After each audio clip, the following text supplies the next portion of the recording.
Hey everybody, and welcome to another episode of Magic with Zuby. My name is Zuby, and if you're brand new to this show, the show is all about a little well-known card game called Magic: The Gathering. On today's episode, we brought on none other than James Sue, the voice of Humans of Magic, the creator, the podcaster, the interviewer. I'm interviewing him. I'm interviewing the interviewer of Humans of Magic, and we talked about everything. Just like every episode, we talked about everything from obviously his start into content creation into Star Trek, baseball, Star Wars, into we went off into some weird tangents at some point, but I loved it all, and I hope you enjoy it too. But before we get into that, let's get some announcements out of the way. I will be at Command Fest Philadelphia, and I hope to see you there too. Thank you so much, Card Titan, for inviting me to be a part of the event, and I hope to get to play some Magic with you all. I'm really looking forward to it. I'm still trying to figure out what EDH decks I want to take there, and yeah, and I'm going to be staying at a hotel right across the street from the venue too, so boom, I'm within walking distance as well too, so awesome. Hope to get to see some of you all there. This show can be found on iTunes, Google Play, Stitcher, TuneIn Radio, and Spotify, and on YouTube if you search Magic with Zuby. You can find me on the socials, on Twitter at Magic with Zuby, on Instagram at Magic_Zuby, and on TikTok at mtgzuby, and email me with any questions you may have at mtgzuby@gmail.com. If you want to help support the show, you can help support the show by checking out my two awesome sponsors. Cardsphere.com, the best place to buy, trade, and sell your Magic singles and sealed product. And Alter Sleeves, if you want to bling out those decks but without damaging your cards with drawing on them, check out Alter Sleeves and use coupon code Magic with Zuby. So without further ado, please help me in welcoming James Sue to the show. Okay, hey everybody, Zuby here, and I have with me the awesome Humans of Magic podcast host, James Sue, all the way coming to us from China. How's it going? It's going great. Thanks for inviting me, Zuby. Oh no, thank you for coming on. It's I've listened to some of your episodes of Humans of Magic. If you haven't checked it out, go ahead and do it. And I'm sure you've heard this a lot, but you really give me this like NPR vibe of your interview process, sort of like a somewhat Ira Glass, if you're familiar with who that is. I am a fan of This American Life. I was not born and raised or didn't grow up in the US, but I am a fan of that show. And so I'm really happy if somehow like that has influenced me. I'm sure it has. I'm really happy to hear that because that's a giant right there. So. Oh yeah, no, it's great. And I wanted to interview you because you do similar podcasting that I do. We do one-on-one long-form interviews, and just, I mean, we talk about pretty much anything and everything. One thing that I like that you did, especially with your previous episode with, I'm going to mess up his last name, Pete Hoffling or Hofling. Yeah, I think it's Hofling. Hofling. You were like not afraid to really dig deep, especially in, I think it's the third part of the podcast where talking about all the COVID restrictions, just not afraid to get deep in there and just sort of push them back. I loved it. Thanks for listening to that. It was probably a little bit more of the non-traditional interviews I usually do, because usually it's going to be more like this. We're kind of having a good time. We're chatting, just have a conversation, right? But it's sort of hard to interview the president of Star City Games and not ask about that. Right. And yeah. I think the way my mind works is that it's kind of like, I think for me, interviewing people is kind of like interviewing people for a job. Exactly. Yes. The same, exactly. Yes. But it's like, I always think that if you head into an interview and you have a goal, like you want to find out something about that person. I mean, in job interviews, it's like, do I want to hire this person?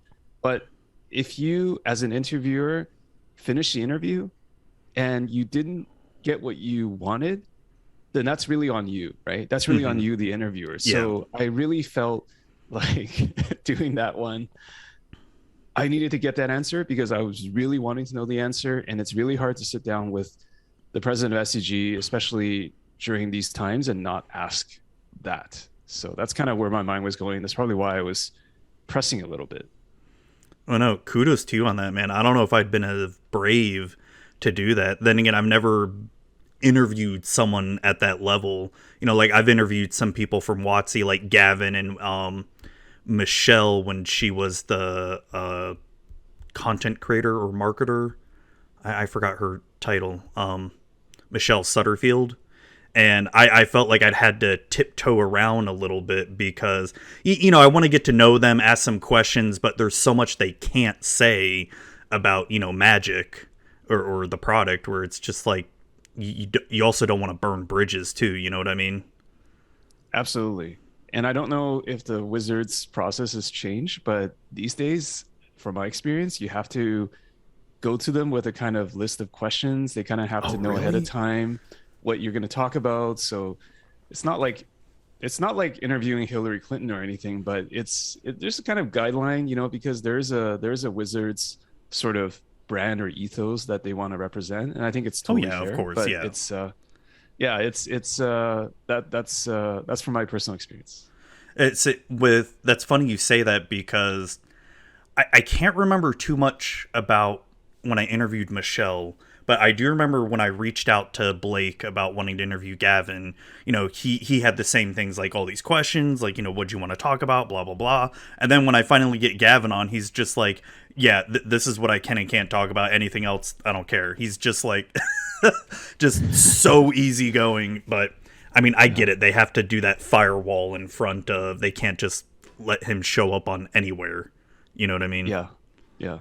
Although with Gavin, I haven't had a chance to talk to Gavin, but I'm sure Gavin's great. I mean, in an interview setting, right? He's just his Oh yeah. the man just lives Magic. It's just like just the joy Dude, of holy crap. Magic. So it's funny. So I was so nervous for my interview with him, which I shouldn't be. Like it's once I start going and talking, I'm easygoing. But I get into the interview, and I think not even 5 or 10 minutes into the interview, my doorbell starts ringing. There's like my neighbor's dog got loose, and these neighbors need help with something. I'm like, out of all the times nothing ever happens whenever I interview people, it's like, of course, it had to happen with Gavin. Like, all hell broke. But he was so nice and waited for me, and I'm just apologizing profusely. Like, he just top act. He could have just been like, nope, gotta go, see ya. Yeah, it happens a lot. Those sort of when you do enough interviews, you have technical issues or just someone knocking at the door. It's Oh, kind it's of the par for the worst. course, right? Yeah. Yeah, we've all been there, I think. Yeah. Oh, dude. What we were saying just before I hit record here is so the way I do my editing for this is pretty, like, I'll do some audio editing to make the voices sound better if I hear some inconsistencies and all that. I don't go back and listen to every single episode because I just don't have the time, but I'll pick certain moments where when I'm looking at the audio file, where if it looks weird or something, you know, I'll listen to it and edit it. But man, some of the worst times I've had interviewing people is when I had audio desync issues. I can remember this one interview I had. I interviewed this content creator couple, these two guys, Breakfast with Nerds, like back in the day. And so it was two people on two different audio tracks, and both of them got desynced. So I had to listen to the entire episode, try to figure out who was saying what whenever I was asking questions, and oh my god, it was the worst thing ever. just like detective work, essentially. It Oh just god. became worse than work at some point with that. Have you had anything like that ever happen where I've been lucky because most of the interviews are one-on-one. I think I did one where it was with two people, and thankfully that didn't turn out that way. So it's always possible to figure it out. So I record now in Zoom, and knock on wood, Zoom has been pretty good for just using the record function on its own and does two audio tracks, one for each person. ooh, I didn't think of that. Ooh, I forgot Yeah, that Zoom can record and it records separate audio tracks. it does. It Oh. does. Ooh, It you is may have like a changed my life right here because I've been using Discord video forever because I was using Skype for the Mhm, longest time. But that got to be too much of a pain in the butt after a while because mhm. Skype changes its UI like Yep. every 3 months. And then Skype is essentially unrecognizable Oh every two God, months. it And is. I was gonna that's exactly what I was gonna say, Zuby. Like I used to use Skype for recording because I had this Skype call recorder that recorded both sides. Yeah, me too. But Probably the same thing that I used, yeah, yeah, and it would yeah, screw up so many times. exactly. So Zoom became a lot better, and I'm just super thankful for Zoom right now. Knock on wood. I may have to use your OBS Discord method if somehow Zoom doesn't do that anymore. So I'm kind of in this phase now where even though I'm a tech person, I just don't want to update Zoom anymore, even though it kind of forces you to, because you know Yeah, how it is like when you have a certain version of the software that you just love, whether it's Windows or Zoom or Mac or whatever, you just want it to stay there forever, right? Because you don't want the risk of something happening. that's how I am with Audacity, and how I'm with my movie video editor, because I don't have a fancy video editor at all, because I just do some basic copy paste, intro outro type stuff, and then the interview. Um, but I'm so used to it. I've got like little macros on that, but I'm afraid to update it. Just like you said, like nope, it's gonna break something, break my macros, and Yeah. Creatures of habit, right? We all are. yeah, man. So And so I want to talk about your start into Humans of Magic. What made you want to get into it, or so start it up? I guess. yeah, so it actually really started. So I've been a Magic player for a long time. So I started playing in Revised Edition, and Oh that's dang. not, yeah. So way back, not really competitively for all this time, but basically what happened was, to answer your question, I think it was about 2015, 2016. I got way too deep into competitive Magic. I was already in China. I would actually, for example, fly to the US just to play in a GP Oh because I thought, jeez. that's That's not that's the cheap. it's not cheap, but it's more about the time and the testing. And I was a real tryhard. I was a real tryhard spike. I guess I'm still a spike today, just not a tryhard as much. And I, as you can probably imagine, if you put a lot of your self-worth and validation into the game of Magic the Gathering, it doesn't turn out so well for most Oh people. yeah. Oh It's oh like yeah. buying a lottery ticket and expecting to win every time. You find out later that statistically speaking, you're just not going to win every Magic tournament or even top eight every Magic tournament. That's just the rules of the laws of averages, right? So in 2015, 16, I was really burning out of Magic. And I had always been doing like just writing for fun, just writing blogs, just little observations about life. Yeah. And I decided to just write some stuff about how sick and tired I was of Magic and how I was going to quit this game and just kind of like work out everything on paper. And what happened was I posted that public somewhere and it actually started to get a lot of traction on Reddit. And I, I it was like I was probably like I wrote maybe one or two chapters and it started to get some traction. And as I kind of worked it out and also looking at the community feedback and having some interactions with the community, I ended up finishing the piece because it was like a 5 or 6 part blog. And I ended up being a lot more positive about it in the end than I thought I would be at the beginning. Because when I initially was writing, I was just thinking, I'm so sick and tired of Magic. I'm done. This is going to be my my magnum opus. I'm just going to write this and I'm out of here. But it turns out that writing it was sort of cathartic, if that's the word. It was just nice to get that out. And so I went and I actually converted the blog post into a book. So I actually ended up publishing a book about this whole thing, which is about my experiences and playing Magic and trying hard and not succeeding and kind of the takeaways, right? All the mental stuff. And so writing a book is quite a lot of time and investment. When I finished that, I thought, I'm never going to write about myself and Magic ever again. I guess this is another one of those never again statements Yeah. that may not be true because it's hard to hold yourself to that.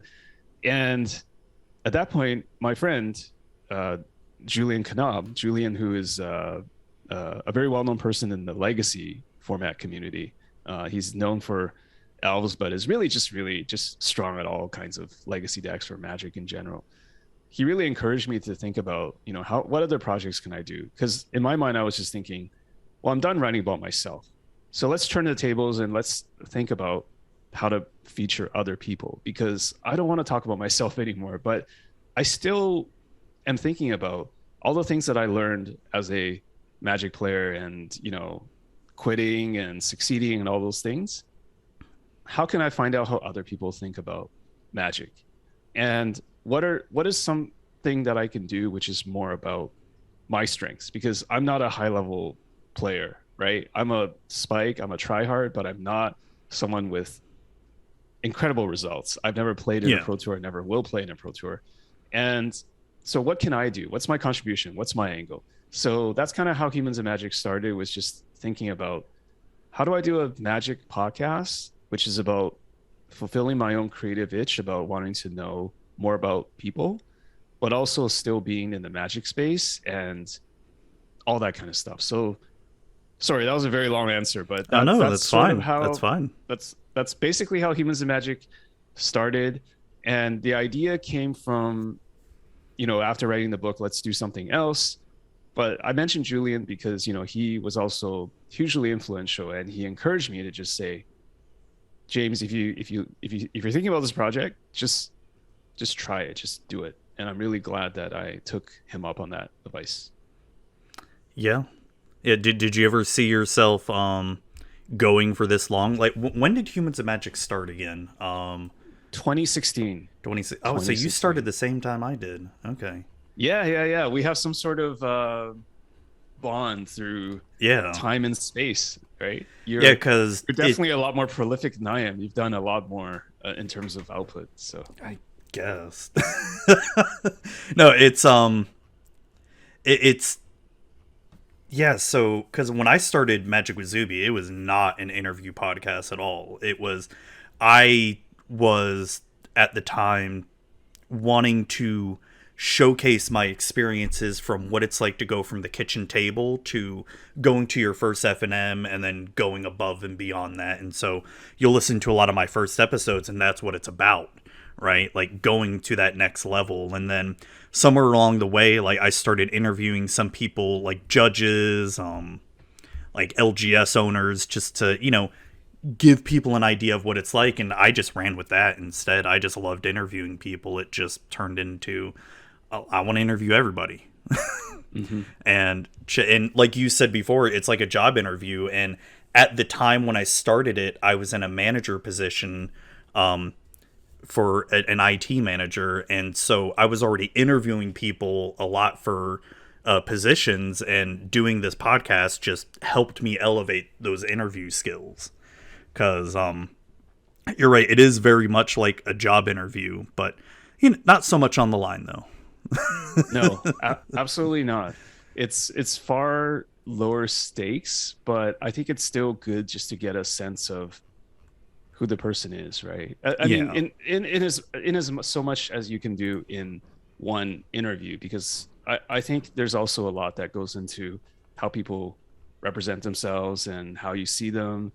But I think at the end of the day, even if you're trying to hire someone for a job, at the end of the day, is that person someone you want to work with, right? I think that's something that a lot of the job interview literature doesn't address so much. Like sometimes it's more about the mechanics. So it's kind of like Magic, where they talk more about sideboarding and, here's a sideboard guide, instead of just saying, what's your game plan for this tournament, or why are you playing this deck, So it's always start with the why, as they say.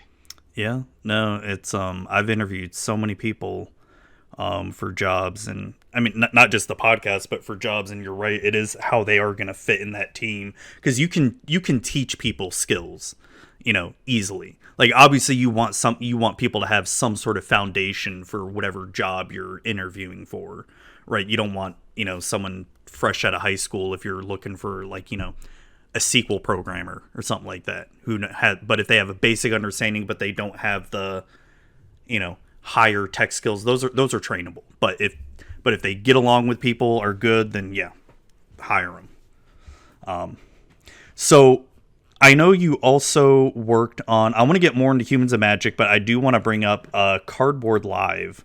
Want to is that still active going on? Because I have not streamed Arena in a while, and I was using that a lot when I was streaming Arena a lot. Is it still active? Still active. Okay, So good. it's Good to still know. out there for Magic Arena, Magic Online. We still have a partnership with Wizards, so they still Nice. use CBL Nice. for all of the live events that they hold. So yeah, still going after a couple years. So, can you describe what it is a little bit for people who may not know? Yeah, basically the problem we wanted to solve with Cardboard Live from the beginning is that Wilson, my co-founder, and I are just obviously big fans of Magic. And one of the biggest problems with Magic is that when you're watching Magic, you just don't really understand everything that's going on. So Yeah. it's sort of like, actually, you don't even need to make analogies because this is a Magic podcast. So I was going to say that it's kind of Yeah. like, watching a sports game and not knowing who the teams are, who the coaches are, like what's the score. So I mean, obviously for CBL, that's what we wanted to do, right? We basically wanted to help Magic content creators or esports productions just tell a better story. So we started with Magic the Gathering, but we're also doing projects for other CCGs that are on Twitch. So, it's basically like Ooh, awesome. if you're a video game or a card game and you're looking to tell a better story with your stream or help your streamers tell a better story, basically just hit us up and we can help you with fulfilling that vision. So that's kind of what Cardboard Live is we wanted to solve our own problems as Magic viewers because Magic is just such a hard game to understand, especially if you're like, even if you know Magic, you come in halfway through a match or a tournament, it's very hard Oh yeah. to catch up because you need the commentators to catch you up. You need these production overlays to tell the story. But we wanted to help content creators or streamers in general just take the matters into their own hands. So that's what we set out to do. So yeah, it's great. And I feel like it's something that even live Magic needs. Um, because with Arena, it's great because you're watching Twitch stream. I can just hover the mouse over, the streamer's board and see what each card is. Because, as you know, in Arena, half the time it's just a little square with a picture and you can't tell what it is sometimes. You can see what's in their hand. And I love it. It's great. The live Magic, hopefully one day they come up with something like that. I mean, they've got the spell table technology that's going on with it, and maybe some programmer figures out a way to implement that with watching live Magic. Because like you said, I was so deep into Modern Legacy meta for years before I started the podcast, and I'd watch SCG or Channel Fireball when they would stream on Twitch, and you look away for 1 minute and you go back to the game, you're like, I don't know what just happened, like, and I don't know what these cards are because its quality's really bad, or lighting. Yeah. And Mm, we actually, so fun fact about Cardboard Live, we actually started off uh, trying to do everything for tabletop. So we had actually a pretty good working product, which would do some of the things that you mentioned, which is OCR, like just recognizing physical cards on the table and even addressing things like glare from the card sleeves and reflections, things like that. So one of the things that I'm proudest of is when Wizards was still doing the paper PTs, they used us for the coverage software, and we were oh, actually able nice. to pick up using our technology the while the people were drafting like what cards were in the hand, and we could actually render that in a viewer so that people could read the cards and also what they Oh, picked. And nice. so I don't remember exactly what PT that was, but that was definitely before the Mythic series started Oh, becoming the the only thing. NPL stuff. Yeah, yeah, but we definitely had that going for a while, and I know Spell I did Table not know that. does a pretty good job with that. But yeah, we originally set out for Cardboard Live to be, because we're big tabletop fans. I mean, Yeah, before yeah. there even was a tabletop term, like we're just fans of paper Magic. So that's definitely something that Magic has kind of moved away from in recent years because of Arena. And so our product has also adapted. But I think there's also a world where maybe that comes back and our I software hope. can come back as well. So Man, I hope paper magic comes back. Like it's because the only other sport I even watch is baseball, and so like most typical people, I'll leave the baseball game on in the background and listen to it or watch it every so often. And that's what I used to do with Magic with Star City and Channel Fireball back in the day. Just leave it on. But when they started making that change to Arena, my interest became less and less. And I don't know what it is. I don't know what it was about Arena, because even when Arena first came out, I was still deep into Standard, Modern, and all that. But I don't know, something about it just it didn't do it for me. And yeah. then learning from people like Alias V, like how they actually cast Arena games, was just big mind blown, where what we see on the stream is what they see too. They don't really see the other person hand Mhm. so much, and it's like Arena needs a spectator mode like badly, so bad. Yeah. I mean, even if they don't want to make it public to people, just for their own Mhm. sake, for their own tournaments, just do it.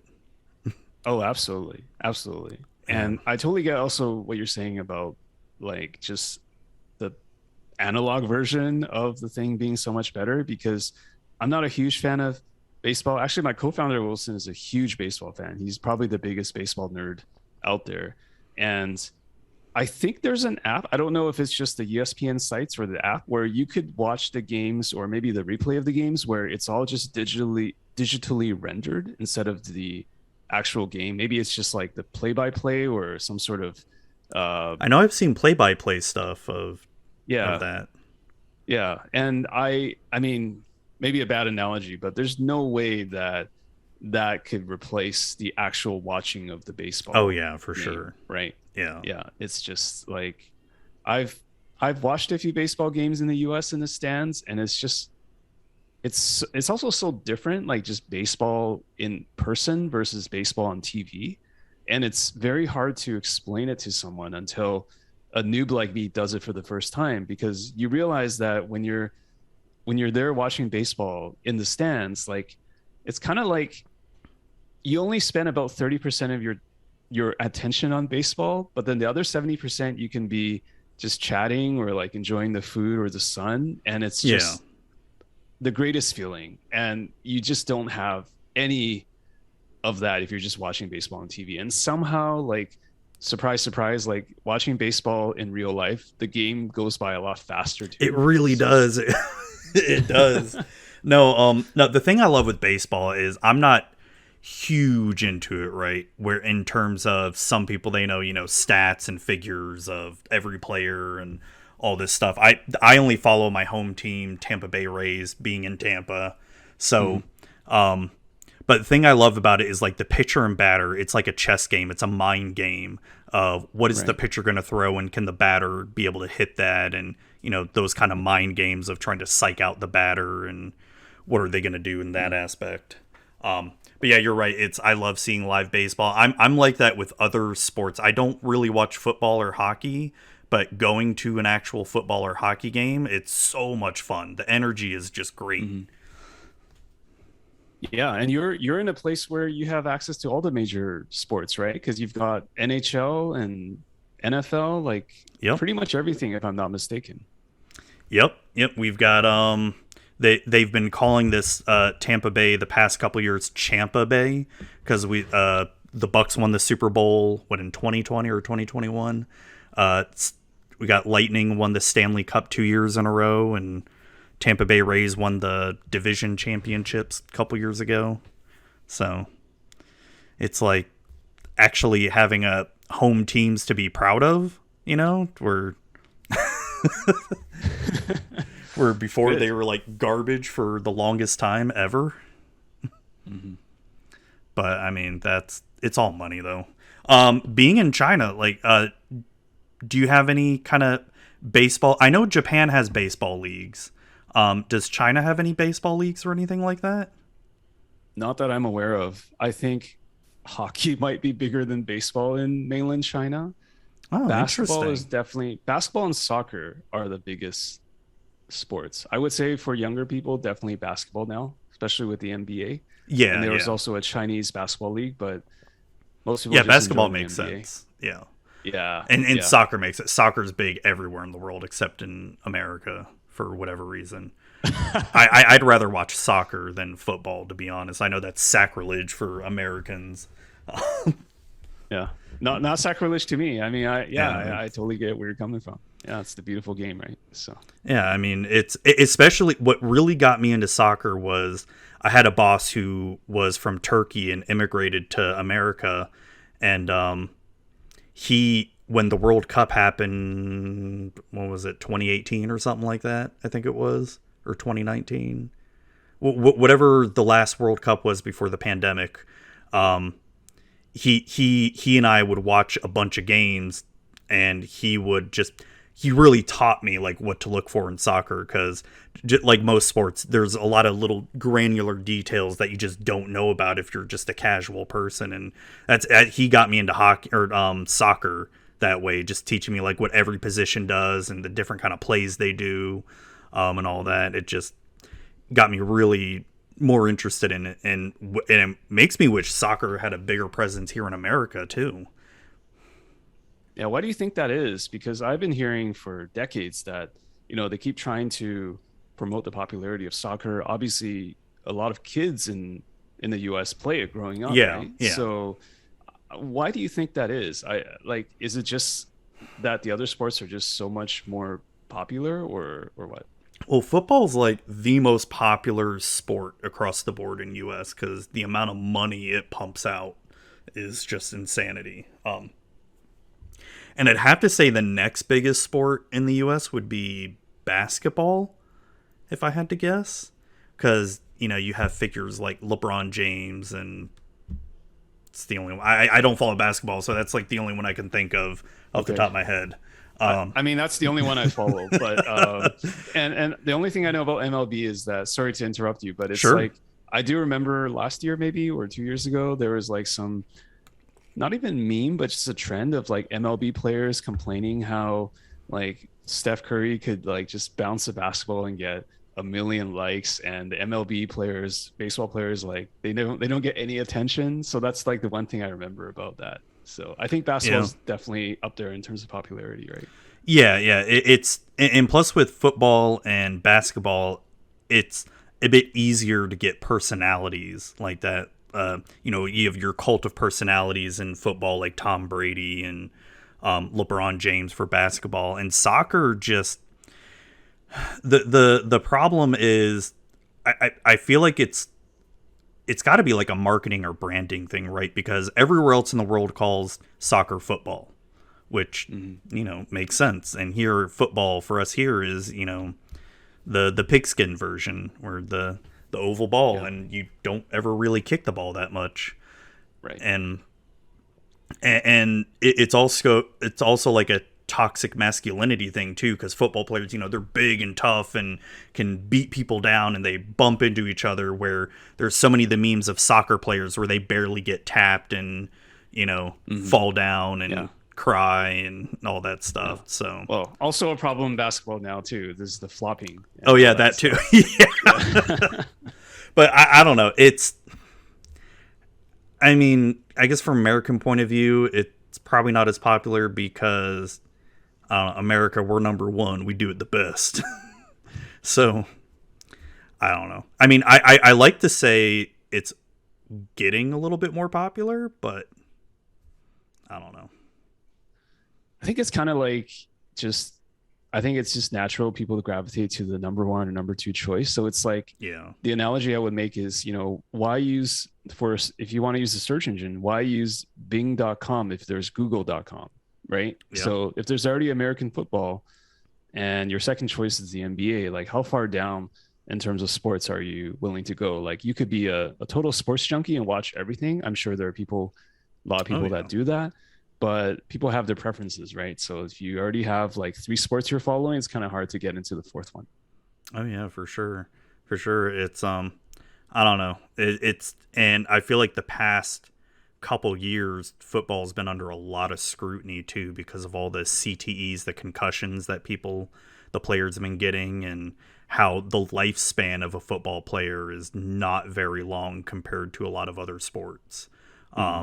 Whereas like a football player may, God, what they start out at like 21, 22, something like that. And they're lucky if they make it to 30. Now I know Tom Brady is like, the enigma. He's 45 and still playing for, almost 2 decades. Is he actually now. 45? Wow. Oh God, he's in his 40s. Hold on, you're gonna make me Google it now. Hold on. With Tom Brady, he is 44. Okay, damn. Oh my goodness. Yeah, that's God. remarkable. Right? I mean, so even as good a shape as he is, like that's still scary. Like getting knocked out like that, like getting sacked as a quarterback at that age, where that's scary to me, man. Like I'm only 35, and if I take like a bad tumble, I'm like, oh shit, like I'm hurting everywhere. Yeah. Although I don't know too much about football. Maybe is it the QB is? I mean, as long as they don't get sacked, they don't really get hit. Yeah, is that how it is? Yeah, they really don't. Like if they have a good defensive line to protect the quarterback, then they'll never really get sacked. But all it takes is like that one sack for him to really hit the back of his head, even with the helmet on. Now they've done a lot of adjustments on the helmet to try to prevent CTEs, but I don't know, man. Like he's been playing for how long now? Imagine how many times he must have hit his head. Right. Or like gotten concussions and all that stuff. And right. I used to do martial arts as a teenager until my mid-20s and doing fighting. And I can't tell you how many concussions I've had. And that's like, not comparable to football, but damn, I couldn't imagine still trying to fight at my age right now. And just, that'd be my biggest worry, be concussions, It's scary as hell, man.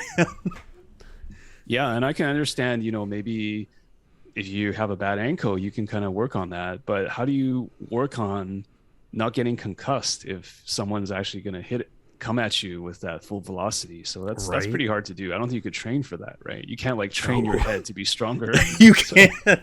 You can do all the stamina training in the world, but damn, all it takes is one knock to the head and you're just done. Like, yeah. That's what I remember from my days of training for fighting was, you do all this circuit training you can, get your stamina and, your strength up, but all it takes is one good punch to the face or one good kick to the head. Doesn't matter how tough you are, you're done. Yeah. It's scary stuff, man. Oh, man. So, wow, we went off a tangent there. I don't even remember what originally brought it. Oh, yeah, Cardboard Live, and then we were talking about live magic and digital magic. So getting back into Humans of Magic here. You've been doing this since 2016. You now have a book out. When did you release your book again? Oh man, that was a while back. Is it already? I have to actually Google this. Oh, it says 2019. Yeah, really? That sounds about right. That's gonna be 4 years almost ago? 3 years. Holy shit! I feel like it just came out.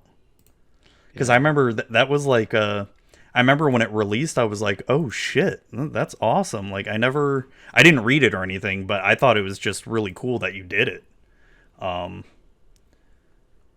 And what gave you the idea for doing that? Was it based on the book that you did about yourself? And then, you did the podcast now, and now you're like, well, now I kind of want to do the same thing I did for myself, but for other people. Actually, it was more because the Humans of Magic book was more like an experiment. Well, actually, I would say half experiment and half farewell as well, like false farewell, I guess, in retrospect, just like with the first book. So I wanted a book to be kind of, the farewell part was just, I wanted the book to be, because actually at that time I was thinking we should probably just end Humans of Magic, because I felt like I had interviewed a lot of great people. And at some point I just thought, that's probably enough. Like, okay, I interviewed, John Finko, I had Jerry T, I had like the people that I put into the book, actually I had LSV. Like, I think I could probably call it like, that's my bucket list, right? I think even Reed Duke, maybe I think I interviewed him at some point around that time. It's like, Yeah, I think I'm good. I think I'm good. Maybe we could just, you know, it sounds kind of cheesy, but just go out on top. Like, just let's just do the book. The book's kind of like a milestone, and then I'm out of here. And so that was a part of wanting to do the book. The other part was just the experimental part that I mentioned is just like, I think there's a lot of people that like reading rather than listening. I think it's probably watching is number one now because like I like you're doing great with the YouTube stuff because I think I want to get into YouTube, but I think it's Oh, just dude, laziness or YouTube is still whatever it is. garbage for me in terms of views. It's Uh-huh. since I started out on audio, that's the majority of my downloads and everything is just audio.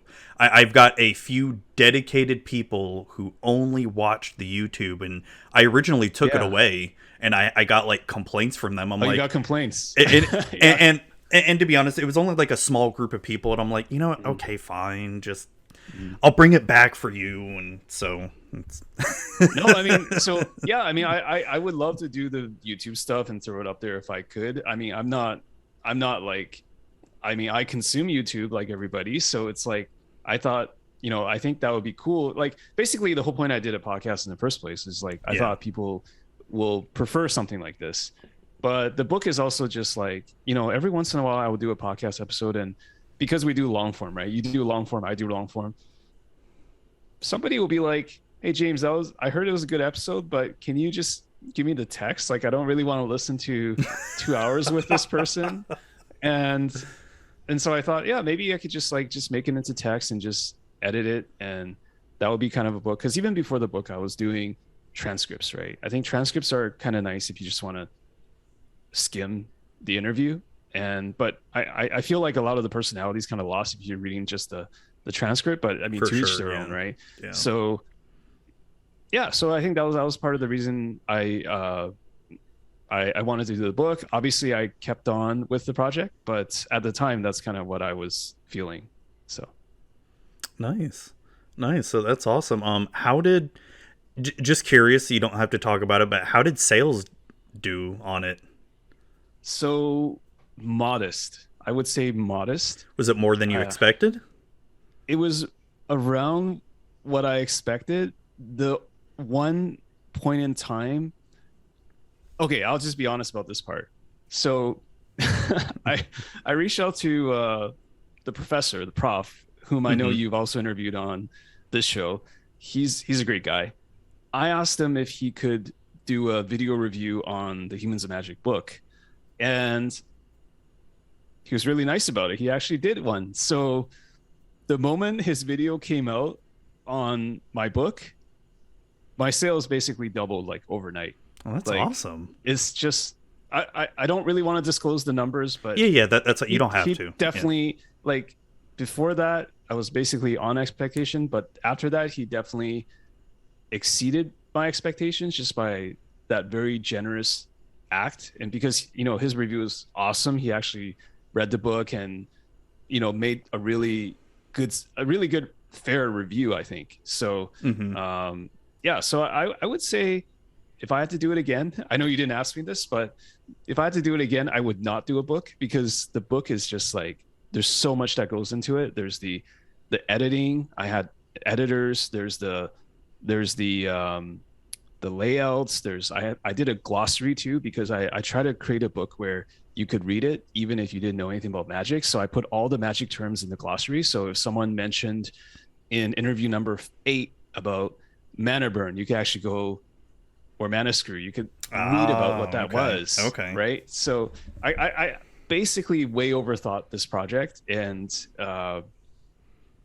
yeah. So in retrospect, I probably just should have just kept doing more podcast episodes. That probably would have been better long term, especially now that I'm trying to do more and more content for this podcast. Yeah, But I think I enjoyed it. I enjoyed it a lot. And I that's feel like awesome. there's also something really great about just having a physical book created and the sensation. Again, it sounds really cheesy or corny, but just be able to like have people say like, James, I enjoyed your book, or James, can you sign your book for me? That really, that's really cool. So Oh yeah, it's it's an awesome feeling because and plus you're gonna have something that's gonna live on, right? That you know you have children or family or whatever, and you can pass that on to them. That's the way I look at this podcast too, where for my two kids or grandkids or great grandkids, they can listen to their weird ass grandfather or father talk to all these people, and it's sort of there, it's preserved, Yeah. Yeah. It's a nice time capsule, right? Yeah. Yeah. And because it's you and I, we've been doing this since 2016, and it's been a wild ride doing content creation. I originally got into this thinking I'll try it for 3 months, right? And thinking maybe 6 months max, and here I am, what is it, 6 years later, thinking like shit, I can't stop. Even though it's funny you mention that, because in 2019 I thought I was done. Like I thought I was done. Like all of a sudden, I know as content creators we say we can't worry about the numbers, we shouldn't worry about it, we shouldn't focus on it, but in 2019 I saw like a huge drop in like just downloads and subscribers and views and all that, were just, I was thinking, oh shit, what's going on? All of a sudden, where it was averaging 1,000 to 1,500 downloads an episode, down to like I was lucky to get 100.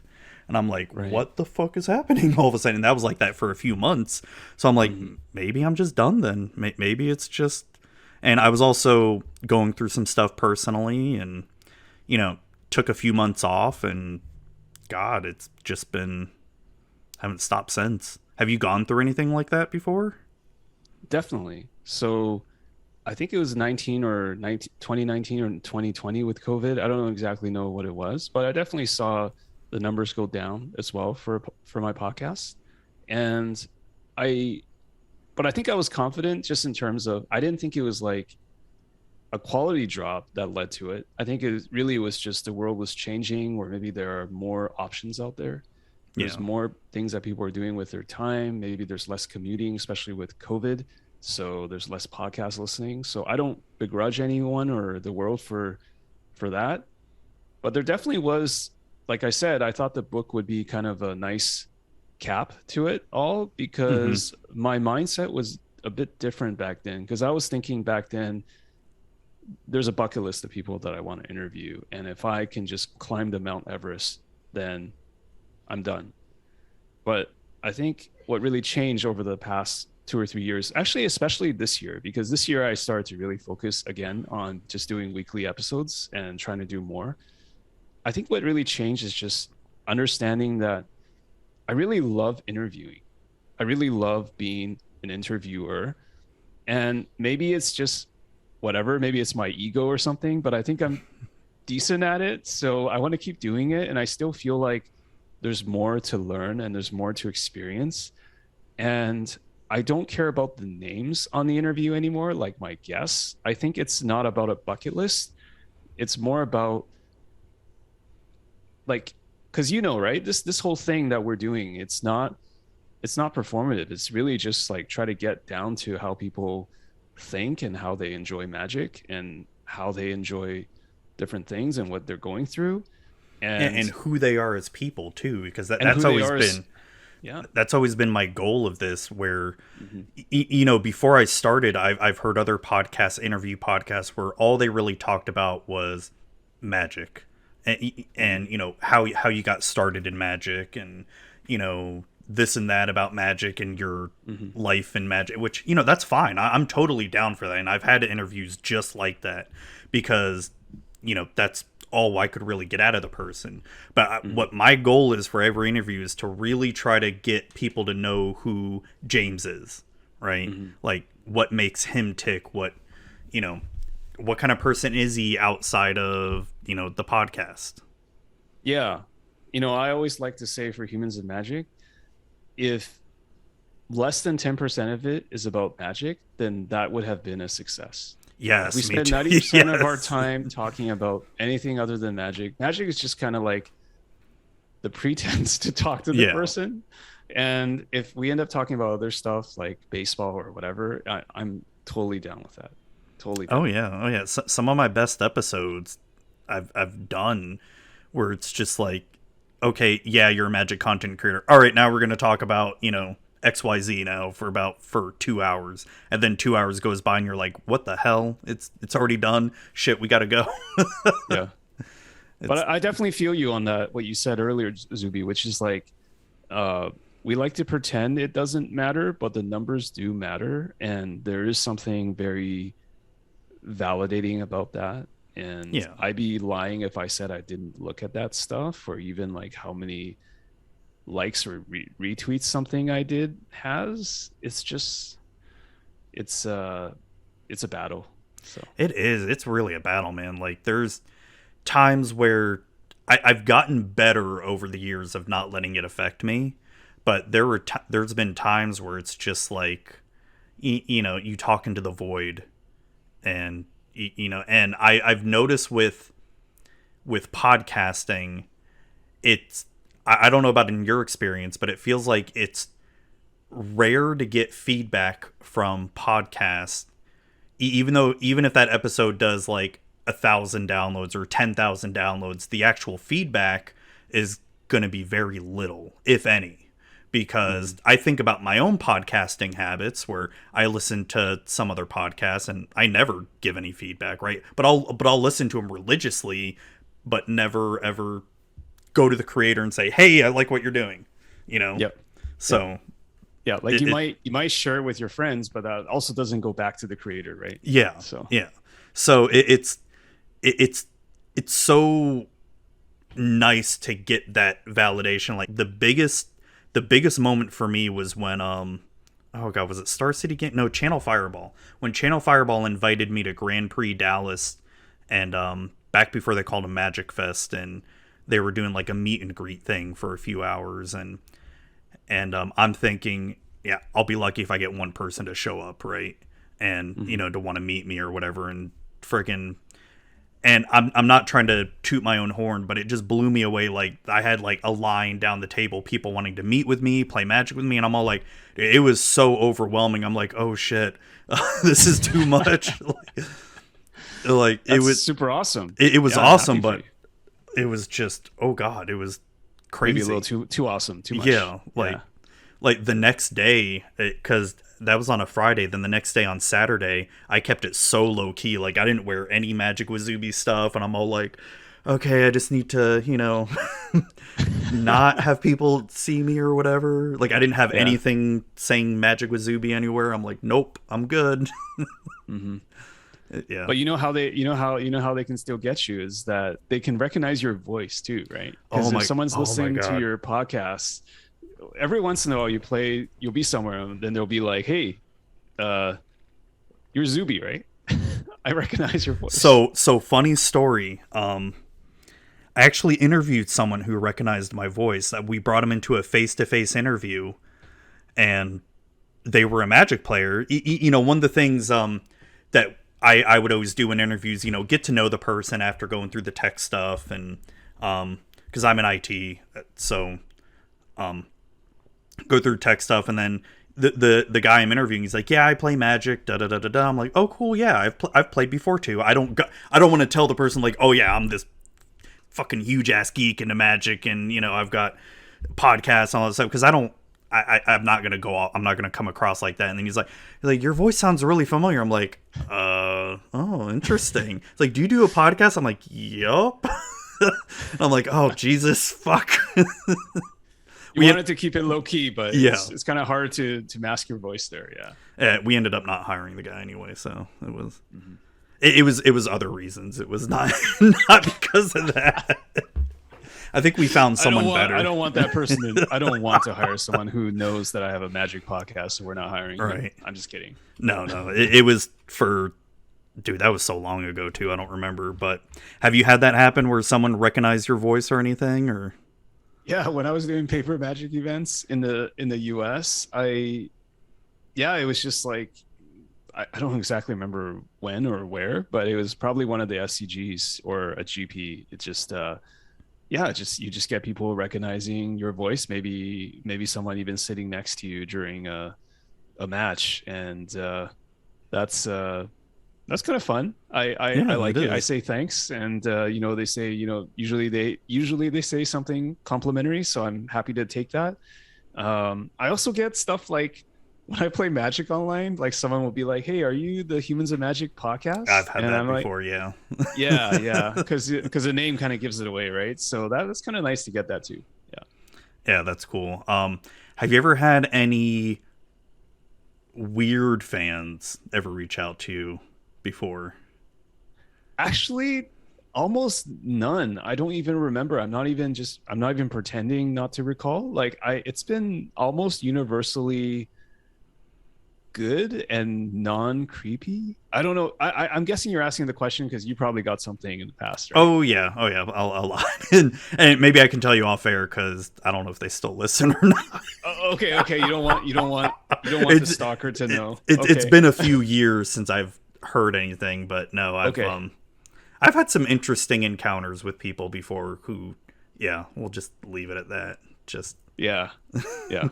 so it'll be. So, yeah. No, sorry. I was gonna say that because it's kind of changing now for me in Humans and Magic, where I want it to be more like your style, which is more like conversational and just Yeah, it's back and forth. But when I first started Humans and Magic, like all those years ago, I my method was very different back then. My method was like the perfect interview is where if the interview is done well, you don't recognize me or you don't feel me at all. Like it'll just be like the guest is monologuing and there's just some sort of voice in the background to drive him or her to keep talking. And that was my idea of a good interview back then was be a fly on the wall, right? It's just yeah. like just blend into the background. And that's changing for me now. And I can get into the reasons why, but like that's probably another topic, but I've changed it. And so I think that's also a reason why I don't get super like weird feedback because I always designed the show to be like if the episode is good, then people will say Ari Lax was great in that episode. People will say, John Finkel was great in that episode. And it's designed so that I'm just the person in the background. You're the person opening them up. Yeah. Yeah, no, that's great. And the the one thing I wanted to bring up to to you, and this is something that I've brought up to other people, and so you and I, we've been doing Magic content for a while now. And when we came in around 2016, we were the new kids on the block. Where there's still like the old guard, Professor, Mana Wedge, or was it Man or no Wedge? Was it Mana Wedge or was it just Wedge? Can't remember now. He basically disappeared off the face of the planet, probably for good reason too. Or probably good for him getting off social media. And then there was others too. Some people that shall not be named that were big in Magic at the time. Mm-hmm. And then you still had your LSV and Marshall and all that. And it feels like since the pandemic, there's been like this huge explosion of all these new content creators, where it's so hard to keep up nowadays. Where and now that there's big Magic communities, not just on Twitter, but I'm finding on Instagram, especially TikTok, where I'm so out of my element in TikTok, where you find someone who does Magic stuff and they've got like 100,000 followers and you're like, I've never heard of you before and I don't know what you do, or and I'm not disparaging the content, because I just don't understand TikTok content to begin with, but I'll watch like their videos and I'm like, how is this entertaining? Like, I don't get it, because they're just doing TikTok trends, and I'm getting old, man. I don't get it. But Yeah, dude, there's yeah. this like There's explosion so of much people. more, so much Yeah, more out there, and I think it's actually a good thing. I think there's oh more yeah, choice for people. It's like you could be bombarded with MTG content 24/7 now if you wanted to. Just it will never like there's not enough to for the minutes in the day, right? I think it's also just the rise of it's a loaded term, but casual magic, like the rise of Commander, the rise of non-competitive Magic, people are really increasingly leaning more into that. And so there's a huge opportunity for people that are doing content related to that. And it's I think it's great. But yeah, there's just a ton of stuff out there. I'm not very active on TikTok either. I will go in there once in a while, but there's some good stuff in there. Yeah, there's like funny stuff. But I just don't get it. Like yeah, I posted videos on there that I found to be dumb as hell, and they'll get like thousands upon thousands of views. I'm all like, whatever, that's stupid. But I'll do a video advertising, my latest episode, and get like 100 if I'm lucky. And then you see the same thing with other people. They'll do a video, and to me, it's like, okay, that's dumb, but it's got 100,000 views, and you're like, what? I don't. Yeah, it's got to be a generation gap for me at this point because I just don't get it. But do you follow that? There's this one non-MTG account on TikTok that I think is just absolutely brilliant. I don't remember the name, but I'll describe it to you. Maybe you already followed this account. It's this Probably guy not. that looks. I don't watch any TikTok content, okay. barely. Well, I gotta send you the link for this. All right. It's absolutely brilliant. All right, it's this guy that analyzes sports games that happen in the backgrounds of TV shows and actually finds out using detective work what game that is. Oh, that sounds awesome. Like, I'm not kidding. Like, so there was an episode of The Office season 3 or something where it looked like Jim was watching this Major League Baseball game, and they actually looked into that game. They realized that it was a minor league baseball game with the MLB stuff superimposed on top for rights reasons.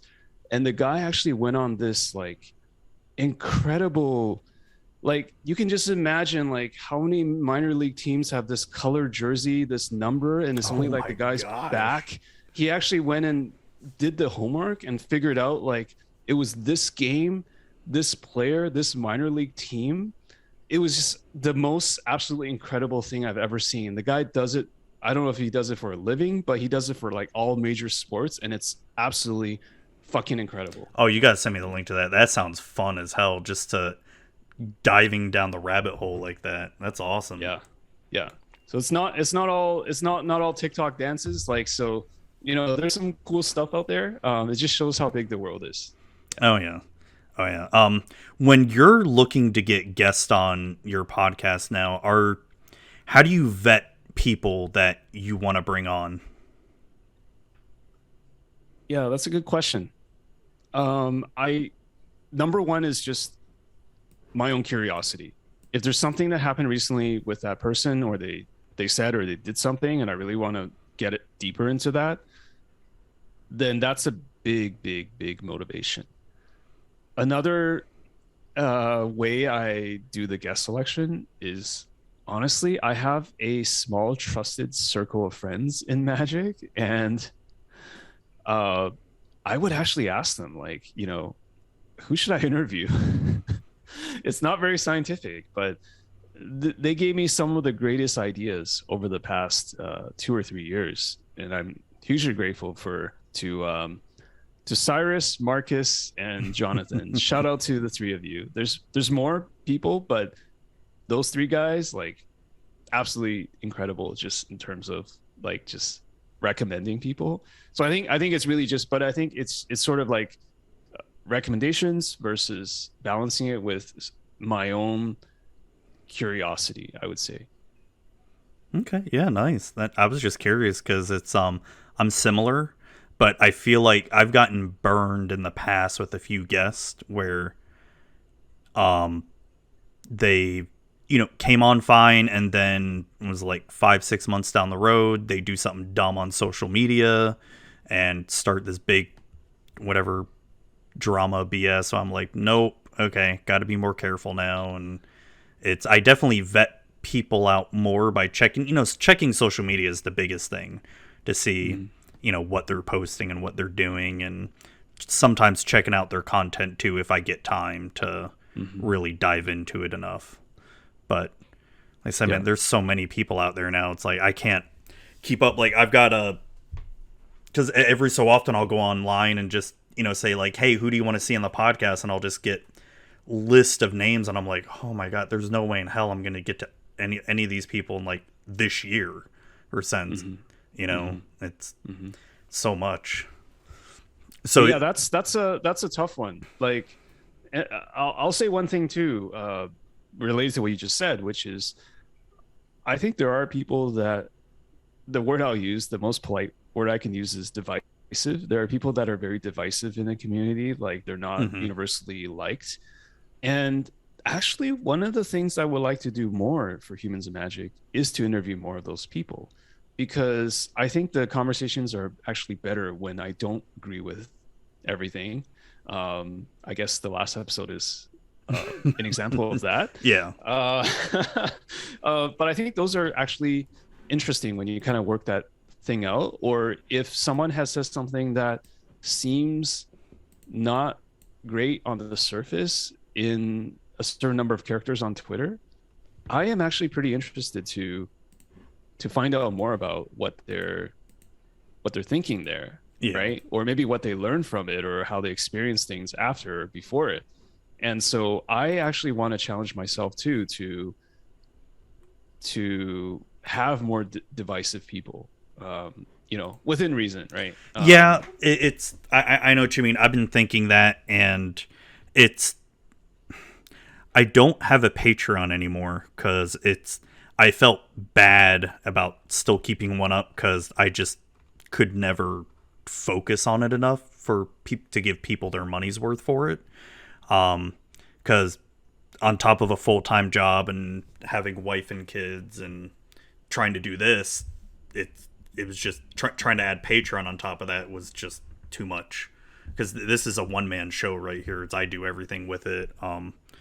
But so having sponsors, I have to be really careful who I bring on because if I bring on, because there have been times I want to bring on divisive people just like you, but I also have to, I don't want to make Cardsphere look bad if I bring this person on because then they'll get the heat for it and I don't want to sour those relations. So, and because you don't have any sponsors per se, right? It's just your Patreon. And I'm not trying to like downplay that or no. You're sponsored by Star City Games, right? Yeah, that's yeah, right. That's right. That's the interesting thing. I forgot about that. That's right. Sorry. Yeah. I just No, remembered totally until it's public info. Yeah, it's a fine line. It's a fine line. I mean, in general, regardless of your reasons, sponsorship or just not wanting to be canceled the next day, that's like you have to make those calculations for sure. Yeah. Yeah, it's and anytime I'm going to bring on someone that might be divisive, I always check with my sponsors first because it's one I don't want to bring. I want to try to be as professional as I can be, not bring any, heat on them, unnecessary heat. Because cancel me all you want, and I'm probably should be canceled by now anyway. So maybe you and me both. Because some of what I've said about like EDH, like oh my god, all the stupid EDH discourse. Oh, is that what you said? Oh man. Okay. I've said a lot of. I don't say it too much on Twitter, but like if you listen to some of my episodes, there are times I just ream Magic Twitter about their stupid EDH stuff. It's just, but whatever. Yeah. I mean, like I said, I'm a Zuby. I'm a spike, so I'm trying to kill you on turn 2 or 3 if I can do it in the most efficient way possible. And if I get killed on turn 2 or 3, I just pick myself up and figure out how do I kill you on turn 1, or how do I prevent that from happening next time. So I am not quite the profile of a commander or EDH player. What I'm trying to do, actually this year I try to get more into commander guests on my show, and that's also part of just wanting to understand how they think about it, because I realize that my brain is definitely wired differently than a lot of commander players, and I think exploring that can be fun too. I think it's actually fine to say I don't like this format, or because that's just part of enjoying Magic. That's just part of being in Magic. Is like Magic is just a vehicle for us to have a point of view, right? Yeah. No, it's the way, because I like Commander. It's pretty much the only constructed format I play now. I don't do Modern or Legacy anymore. I had to sell out of it because American healthcare system, um, and other reasons too. But the biggest thing that I find that keeps me going back to Commander is just the gathering part, getting to BS with people, and I don't even really care what happens in the game, but there are times I'll get invited to play on stream or even play in person with people because they want to play with me or whatever, and I've gotten really good out of my competitive habits the past few years, because I wouldn't say I was necessarily a spike. I mean, I guess in some ways I was. I don't know. Depends on the year. But there are times where it's just the thing that would get me playing with so many different people Commander is just the sloppiness of it. And you probably know exactly what I mean, like, because you're used to competitive REL where people have the tight plays, they know the rules interactions, and, you know, passing priority and all that stuff. And then you get to Commander of 4 people, and it's like, You mean an actual understanding of the stack and all that yeah, stuff, right? exactly. And then you have some people, and you're just like, oh my gosh, like, no, this isn't how any of this works. Or people trying to skip phases. And I mean, I've gotten better over the years, but there's still sometimes it just annoys me. I think there's the biggest level for me in just understanding Commander was just one day someone told me, it might have actually been through the podcast, like someone just told me, James, Commander is essentially a board game that you play with Magic cards, and that just totally flipped a switch for me. I was just like, at that point I was like, yeah, I understand a little bit more of what this is. Yeah, I mean, that's pretty much how I treat it now too, and I'll build stupid decks.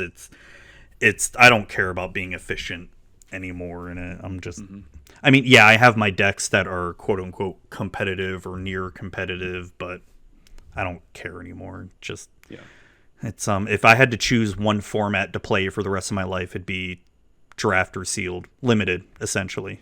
I'd only play limited for the rest of my life if I had a choice. What about you? That's a good choice. I unfortunately I can't answer the same answer you have because I'm terrible at limited, and I still have too much of my self-worth tied up in my ability. Oh, I mean, like, I'm not that good at it, but I friggin' love it so much. I totally get you. Yeah, it's just the way I'm constructed. It's like if I get into limited, I'll feel like I need to put in like 200-300 more hours to feel more competent, and that's a cost that I have to consider. I would say for me, if it was just a format that I play forever, probably Legacy or Modern. It's hard to say that now because of fire design and because the format changes very quickly as well. I've heard a lot of great things about pre-modern, so I think I need to get into that a little bit because it's really old school, but it's not old school like 93, 94 Magic. Yeah. So I love to answer the question maybe in 6 months once I get into pre-modern and figure that part out. I think Pauper is also a high quality format. That is. I played that. I used to play it a lot. Yeah, and I think the cost of the decks is very low. That's the best part of it. So if I had to, like, gun to my head, I'd probably say Pauper or Modern right now. Okay. Yeah. Nice choice. Yeah, man, it used to be Modern used to be my favorite constructed format, and then Modern Horizons 1 came out and I'm like, nope. Don't like this anymore. Even War of the Spark kind of killed it for me. Like, no, don't like this.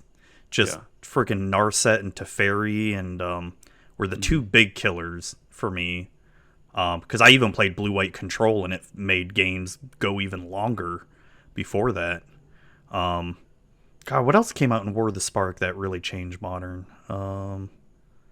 Teferi was probably the biggest one. Yeah, that was the biggest one. And Narset too. I can't remember there's probably other War of the Spark cards, but Modern Horizons 1 that completely screwed up Modern with Hogak and Force of Negation. Oh, Force of that's right. Yeah, I forgot about that. Oh my gosh. Yeah, Force of Negation really changed it a lot. Yeah. Man, I used to love playing my Blue-White Control, but when those cards started coming out, like, I would go to time almost every single time. Because games just took that much longer, and Jace the Mind Sculptor went from being really good in that deck to I don't really need it anymore. I've got, double Teferi, the Dominaria Teferi and War the Spark Teferi. Oh, that's right. I didn't play Modern back then, but they unbanned Jace, right? They Yep. unbanned Jace And Bloodbraid Elf. and Bloodbraid Elf and Stoneforge, and people Yep. thought, those are going to be the pillars, and it didn't quite turn out that way because newer cards came out. Yep. Yeah, but I would love to see what Modern would be like if they unbanned Splinter Twin right now. Like how, would Splinter Twin change the format as much as it did back then? Because Splinter was really just the policeman of the format back then. People talk really fondly about that era. I never played Modern in that era, but it's kind of hard with those sorts of things because there's always people with rose-colored glasses, and there's also people that are like, the experience was so atrocious that how could you even think about bringing that back? But it's always difficult because in formats I'm a bit more familiar with, like Legacy, you hear the same things all the time. Like, we could just unban Mind's Desire today. We could just unban Hermit Druid today. Like, it wouldn't change a thing. Like, we could unban Survival of the Fittest, right? So there's arguments for and against it, and I have certainly listened to 4-hour podcasts extolling the pros and cons of each. And in the end, it's just sort of like, what's the opportunity cost? Like, or I should say, what's the incentive for Wizards to do anything? Like, there probably isn't that much of an incentive for them to make a change, because to deal with the potential after effects or fallout is probably not worth it, right? It's kind of like when people back then, okay, not a great analogy, but it's like people are still hoping that they'll abolish the reserve list. But think about it from Wizards' point of view. Like, why would you even do that? It's sort of like I'm telling you today, like, Zuby, I want you to just stop wearing shoes when you're walking past something that's kind of hard on your feet. Like, why would you subject yourself to that? Yeah. And it's also, if Wizards were to do that, what benefit would they gain from it? I mean, sure, they could start reprinting the cards, but oh god, part of me, I'm past the whole reserve list thing, but part of me does want to see it abolished just to see the online shit show that would ensue. I just want to see it bad. Some folks just want to watch the world burn. Yes. I just sit back with the popcorn, just eat it, just see everybody get so mad or happy, and just, I don't have anything invested in it. I don't care, but, I know there'll probably be a lot of people lose a lot of money, but I mean, it is what it is. There was something I wanted to ask. Shoot. Speaking of Legacy, I don't know if you ever heard of the Dark Depths podcast. I have. Michael Mapson is one half of the podcast. Yeah, right? Michael Mapson and Billy Mitchell.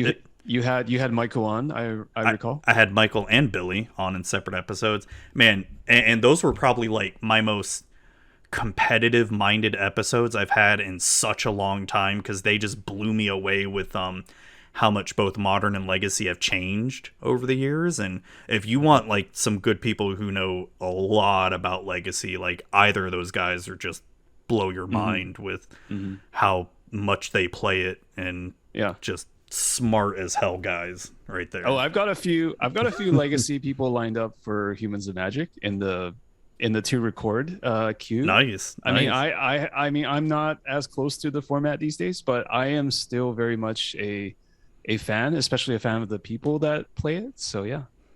And I miss Legacy. It was, I only ever had Legacy Elves,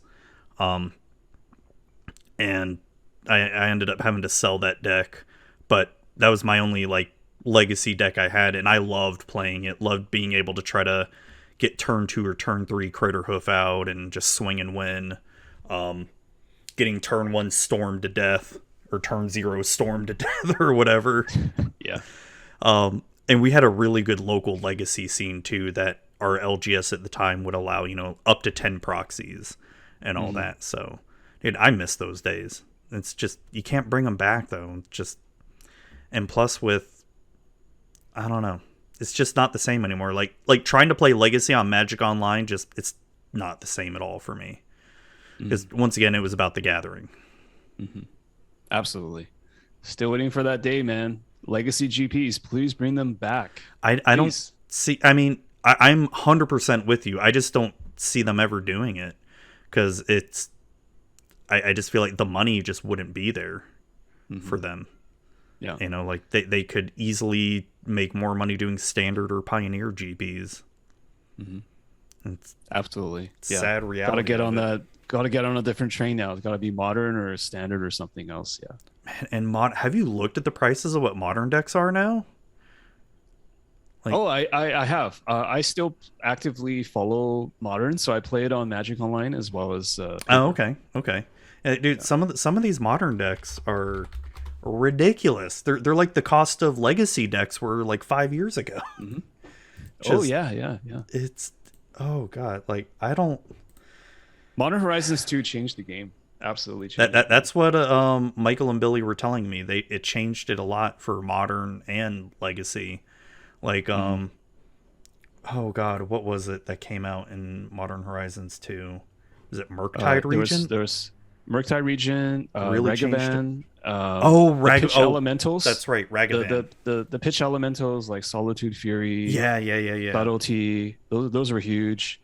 There's a lot more than those cards too. Yeah, those definitely changed the game. Yeah.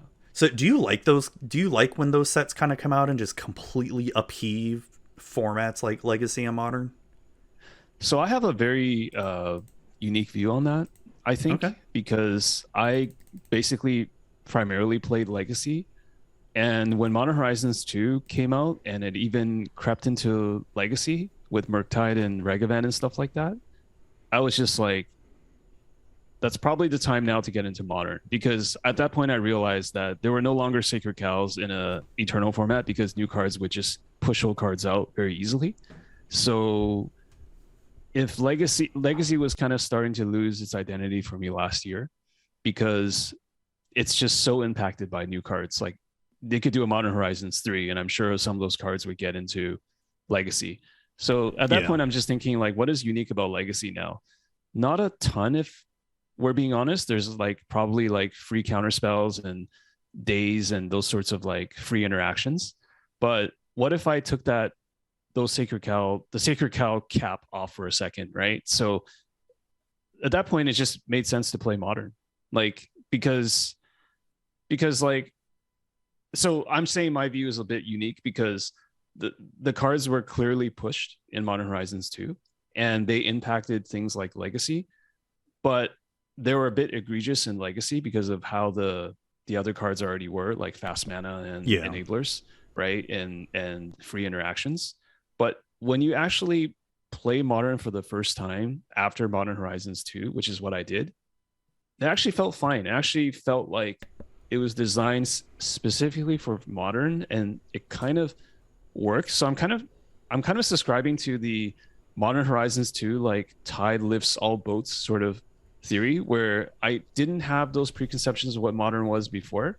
So it actually felt fine just going to the format and having those cards be everywhere. You know what I mean, right? Maybe I haven't explained it super well, but like it felt perfectly fine for Modern. Maybe not good enough for, maybe too much for Legacy, but that's also why I got into Modern instead of Legacy now. I can see that. Was it easy to change out decks like that? Well, you play mainly online, right? I play mainly online now. Okay. Like I do play like paper weeklies. So I do have most of the decks I like on paper. So yeah, I would say that, like, so I'm actually I'm still a fan of Magic Online. I think it helps you get, like, it goes with being a spike. It helps you get reps and helps you for sure practice. What I'm not into now is just kind of like grinding leagues for the sake of grinding leagues, because I don't think that's very productive, especially just in terms of a use of time, right? I think it's good to play digital if you want to practice for paper events, but if there isn't a paper event that I'm signed up for, like a 1K or above, then I don't really want to touch Magic Online. So I think I tweeted about this recently. I think I saw it.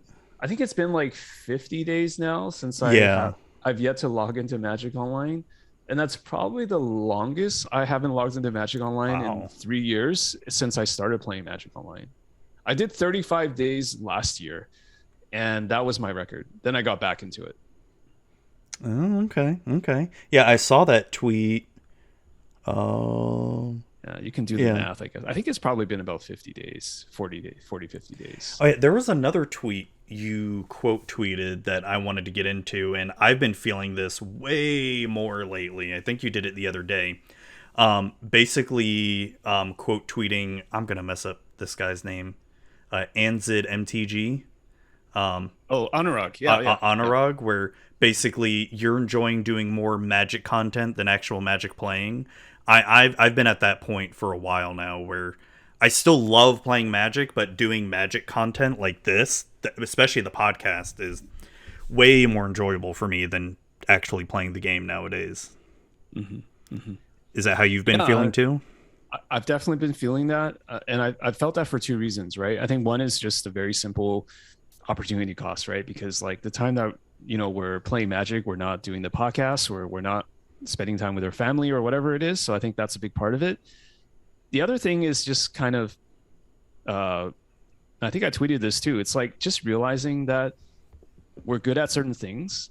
And I am going to be, okay, maybe it sounds pretentious, but I think I'm in the top X% of Magic podcasters, but I'm not anywhere near that as a Magic player. So I'd rather just work on the things that I'm already good at and Yeah. just get a lot more enjoyment out of that versus trying to go from like mediocre to average in some sort of format. I mean, No, that's probably the spike in me talking. Like I think I still need to enjoy Magic more for just enjoying the game and just making good decisions and all that stuff. So yeah, and I feel as a content creator, that's one of the most important things to find out. Like, if you want to get into content creation, find out what you're good at and go from there. Like I said, I when I first started this podcast, I tried it to be go from casual to F&M. When that didn't work out, did interviews, but I also tried to do like set reviews and stuff, which I really enjoyed doing. But this was before a time that everybody started streaming their set reviews on Twitch and all that. So I'm like, okay, it's kind of pointless doing it. It's, yeah, I got featured on the Magic website a few times for it, but so much work for like so little mm-hmm. payoff. Mm-hmm. And same thing, like I would love to be able to do deck tech videos or like how to make decks better and stuff, commander decks, or how to like make cubes better. But I'm just like, it's so much work and effort that I'm better at doing this. You know what I mean? Mm-hmm. It's Mm-hmm. like I did an episode of because I used to do a little like sub podcast about D&D. I would call RPG Companion. And I did this one episode talking about the differences between D&D 5th edition and Pathfinder 2nd edition. And it took me a long time to write out the script. I did this big PowerPoint presentation for it and did awesome in numbers, like in downloads, views, got really good feedback, got so much feedback on it. But damn, the amount of effort it took to just do it. I'm like, and people want more for me to do it. I'm like, no, I'm good. I'm good. Like it's just, so yeah, it's really finding your niche of what you enjoy doing and what you have time to do realistically too. Yeah. It's finding your lane, but also like just making it sustainable for yourself because there's no way that you can do a podcast for 6 years without actually enjoying it. And if you're doing it and you're miserable, then you got to figure out And people are why going to know that you're is. miserable. Yeah. People are going to feel that, right? Like you got to figure out how to drive yourself. And ultimately, it's not going to be the numbers. It's going to have to be some sort of self fulfillment. Now, I've had people tell me that they keep doing it because they have a huge base and they don't want to lose out on that. And I think that's sensible. I think that's reasonable. But I don't have a huge base, so it's like for me, I have to do it if I enjoy it, and that's the only way I know how. You know what I mean? Mm-hmm. Yeah. Yeah. And it's also, yeah, because I see people doing content full time, and there are times where you know, I'd be lying if I didn't say, oh, I'd love to do content full time. But then when I actually talk to those full time content creators, I'm like, oh, I'm good. I'm good. It's great for you that you can do that. Like, I remember talking to the professor years ago. He's a lot bigger now than he was just whenever I interviewed him. And then, you know, I've talked to Amazonian Amy, Alias V, Nerd Girl, all of them just. All of them are full time, I believe, right? Yeah, and they're all full time, and then and even before the show and even during the show, they'll tell me like the amount of work they do, and I'm all like, I'm good. Like, holy crap, that is so much work, and it's scary too in a sense to rely on that. I mean, especially here being in America, right, where, you know, our healthcare is absolute garbage. You know, the rent and food is going skyrocketing, and it's scary to rely on something like content where if people aren't tuning into you, that's going to make or break you, especially if you don't have any kind of fallback. And that to me is scary as hell. Like, and there's not a whole lot of government assistance they'll give you based on that. You know, you can't collect unemployment. Yeah, I mean, also what you said about doing the D&D versus Pathfinder video, I thought it was really interesting that you mentioned that too, because I think, first of all, you said it was a lot of work to script and to actually produce the thing, right? And it's also scary if like you spend so much time on it and it doesn't give you the return. And again, that goes to the numbers thing, and maybe it's a little bit irrational, but it's like you kind of feel like, I don't want to say it's a waste, but you feel like it wasn't, I could have done something else. You know, I probably could have done, like, I did an episode about Ukrainian magic, and it was like, it took me like 10 times the amount of time to do than in a regular episode.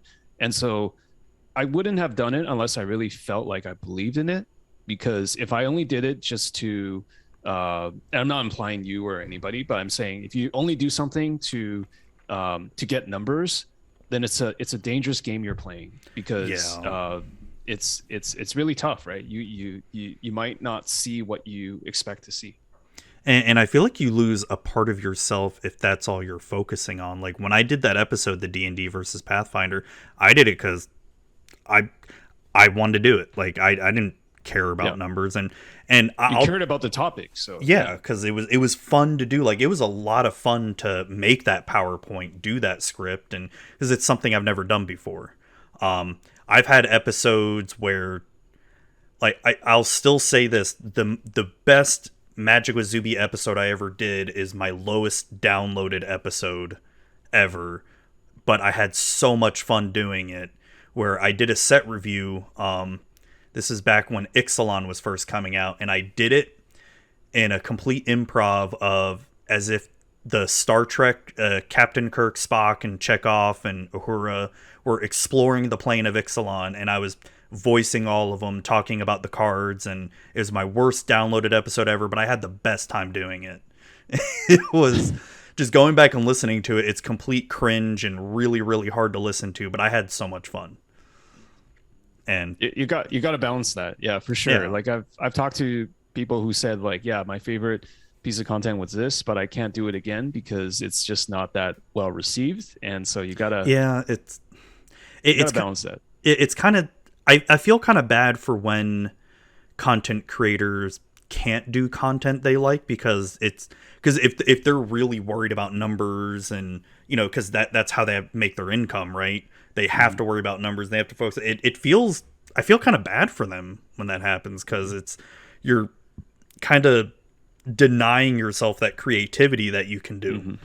Or there needs to be a kind of system, just like for Hollywood actors, where Christian Bale can do a blockbuster like Batman Begins or the Christopher Nolan Batmans, and he's like, "Yep, I am rich now, so now I can do The Machinist. I can now do these art house films." I wish there was something like that for us mere mortals, you know, like, you know, Zuby, you just did D&D Pathfinder. That's 3 years in the bank for you. So now you can do your Star Trek improv, right? But it doesn't work that way, unfortunately. No, no, it doesn't. And it's man, I look back at my early content. There was just so many different things I tried, and it's because I had fun doing it, and I don't do any of it anymore. But it's also because I just love doing this. One of the things I have been doing for God the past, it's going to be going on a year in September, October, is I've been doing this D&D show, D&D for Normies with Pixie Kitten. And man, let me tell you what, holy shit, that has been draining me a lot. Just trying to not only produce a D&D show, because I've learned a hell of a lot like doing it, but man, just even trying to run it. So I pre-recorded ahead of time, and I feel like this is where I wish I had someone else help me with like the technical stuff, because I have to record it all here, because there's no way I could do D&D for Normies live. Like absolutely no way in hell I could do it. So I pre-record it, and it's I have to have another laptop in front of me while I have like, my players and all my D&D stuff on another screen, and it's hard, man. And plus with doing a D&D show like that, I feel like I have to make it more scripted in a sense compared to if I'm just playing D&D offline with friends. Absolutely. Absolutely. But that's been a really fun endeavor, just doing it all, because holy shit, that's a lot of work doing an RPG show. It's I don't know, I just enjoy doing stuff like that. It's like, I've never done an RPG show. Let's see how hard it is, and fuck. Now I see why there's people that just do D&D content, because I'm like, there's no way in hell I can like do another D&D show like that, because it's been taking up so much of my time. Yeah. Yeah. It sounds like an order of magnitude harder than something like this. That's for sure. Oh yeah. Because like I actually have to plan and all that stuff, and because I'll do a lot of prep, and I mean I've been DMing for so long, it's all second nature to me, but it's also I need to make sure I'm trying to follow somewhat of a storyline, because I don't want these players to play for like 500 episodes. We're not Critical Role or anything. But it's been a lot of fun. It's I don't know. I enjoy doing those kind of different creative endeavors, because it's fun. It's interesting. That you talk about, you wrote 2 books. I keep saying this, like I've always wanted to write an RPG book, like an adventure book, and I have a rough draft written out. I've just haven't touched it in months and months now to like go back, and you mentioned like layouts and all this stuff, and I'm just, oh God, I don't even want to think about that. It just sounds hey, that sounds sweet. And the only advice I know you're not asking for advice, but like figure out a way to get some help to do that, right? Like if you can get someone to help you with the layouts, and just, it doesn't have to be a published book. Like just get the PDF out. That's what I first want to get the PDF out, and maybe once I get done with this D&D for Normies campaign, I can start focusing on that, because I don't have time for anything else right now. I mean, I do have time, but then I need that recharge time. You know what I mean? I totally hear you. You can't plan your whole day and just like every minute I'm doing some intellectual work. It's not possible. Right. I need that time to play my Final Fantasy 14. I'm too addicted to that game. Oh, is it fun? I haven't played Final Fantasy since it was offline. Like Final Fantasy 10 or 9 was like the last one. I'm a huge Final Fantasy fanboy. Like I've played them all. Okay. And 14, yeah, it's online. And yeah, there is a free trial. You can play until level 60, but it's not just going to touch that. I knowing my addictive personality. I'm good. It is. It's pretty much the only game I play right now. Okay. That good, huh? Yeah, I mean, I've been playing it for a year straight, and it's been it's been a lot of fun. It's really good story. The music is fucking amazing. It's so good. The sound, like when I'm at work, like I work from home, and so I like to listen to music just to get my mind focused on work, because I'm in Visio diagrams all day, doing Word documents, Excel sheets, whatever, and I'll just put on the Final Fantasy 14 soundtrack, and it's freaking great. I don't do that often with video games, where I'll go back and listen to the soundtrack a whole lot, but I'm obsessed with this. Nice. I got to get into that Final Fantasy stuff again. And I used to love Final Fantasy soundtracks too. And Oh, it's but so it's good. hard to relate unless you play the game, right? Because Yes, you it has to exactly. trigger certain memories of the actual gameplay. Yeah. You should look into the Pixel remasters on Steam, where Square recently re-released Final Fantasies 1 through 6 on Steam, and Mm. they remade them. They're like updated pixel graphics and all Mm. that, and it's they've been really good, and they remastered all the music to where it sounds like live orchestras playing them, and it's great. I That sounds absolutely dangerous. Like if I even try to visit the Steam page of that, I know that there goes like 2,000 hours of my life, and that's I I've been wanting to do a Chrono Trigger replay through as well for a very long Oh time God, because I yes, was me I was too. big into. I know you recently tweeted about your SNES collection that masqueraded as Atari, Oh yeah, and yeah, that was my dad. um, I had the original Chrono Trigger cartridge and I played the heck out of that, like all the endings and all that stuff of the game. And I miss that, Like I think I had Chrono Trigger again when I had the Nintendo DS, but I didn't play through it. Yeah. And Yeah, that was the first time I I've got to get played back Chrono on that. Trigger was on DS Oh, because nice, I never nice. had it on Super Nintendo and I wanted it so bad Yeah. when I was a kid on Super Nintendo, but we could never find copies here or anything, and this was before the Mhm. internet too. Oh Um, yeah. Yeah, so and it's hard to. I remember back in the day, you had to like rent. You could also rent the games, but you can't really yes, rent an RPG because you got to finish it oh in yeah, 3 days, and that's hard. yeah. There's no way you could finish it in 3 days. Yeah. But yeah, I played Chrono Trigger, then I played Chrono Cross on PS1, and Mm. I love those games. I love the RPG games. It's since I've been traveling more for work, the Nintendo Switch has been like a godsend to me for those Mhm. long ass plane rides because I can get in so much gaming time on the plane. Also, Mhm. reading too. I've been reading a lot more too. I try to read almost every night before going to bed, and it's I've started reading the Mistborn series by Oh, Brandon is that Sanderson. the Sanderson? Yeah. Yeah. Is that a good series? So I finished the first book, and if Pixie's listening to this, she'll probably kill me. I didn't really like the first book that much. Like it was good. Like there was interesting elements to it, but it was felt like a little bit longer than it needed to be. But Hmm. I'm on the second book now, and holy shit, the second book. I don't know if Sanderson like got more like better at writing or something, but second book is like 10 times better, and Okay. it's just I can't put it down So you some gotta nights. you gotta get through the first book, and then the good stuff happens. Yeah, and it's not like the first book is bad or anything, It's a right? setup, right? It Yeah. sets up a lot of the world, and it's really interesting. There's just some parts for me that didn't click with me, but you'll talk to other people that are like, no, it's amazing. Just like how people are obsessed with the Wheel of Time series, Mhm. and I can't even get past the first book. It's so bad for me. It's, Mm. and I tried Yeah. watching the Wheel of Time show on Amazon. I'm like, nope, this is garbage. Sorry, just Yeah, couldn't I get haven't. into it. It's tough, man. It's tough when you're trying to start a series and there's like I don't know 50 gazillion books, and it's very daunting. Not just that, but when there's like a huge fan base behind it and everybody raves, it's so great, it's so wonderful. You get into it and you're Mhm. like, it's okay, like It's hard when you go into yeah, any series or show or movie with some hype. Like that's super. Like that's so hard. I like back in the day for me it was like Kill Bill Volume 1. Like I heard so much hype about that movie, Tarantino, and it just ended up being like not.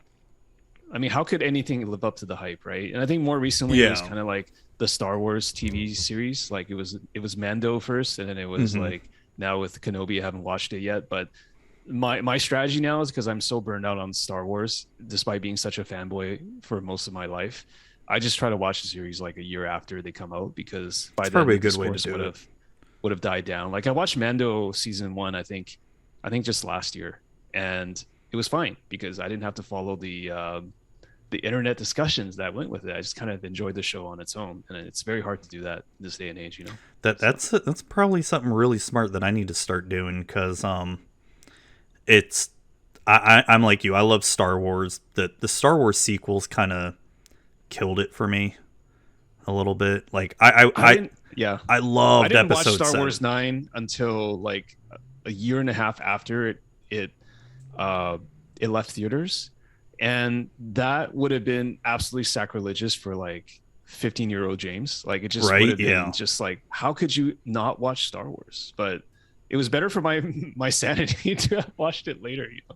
Yeah, yeah, because like when episode 7 came out, I fucking loved it. Yeah, was it a rehash of episode 4? Sure.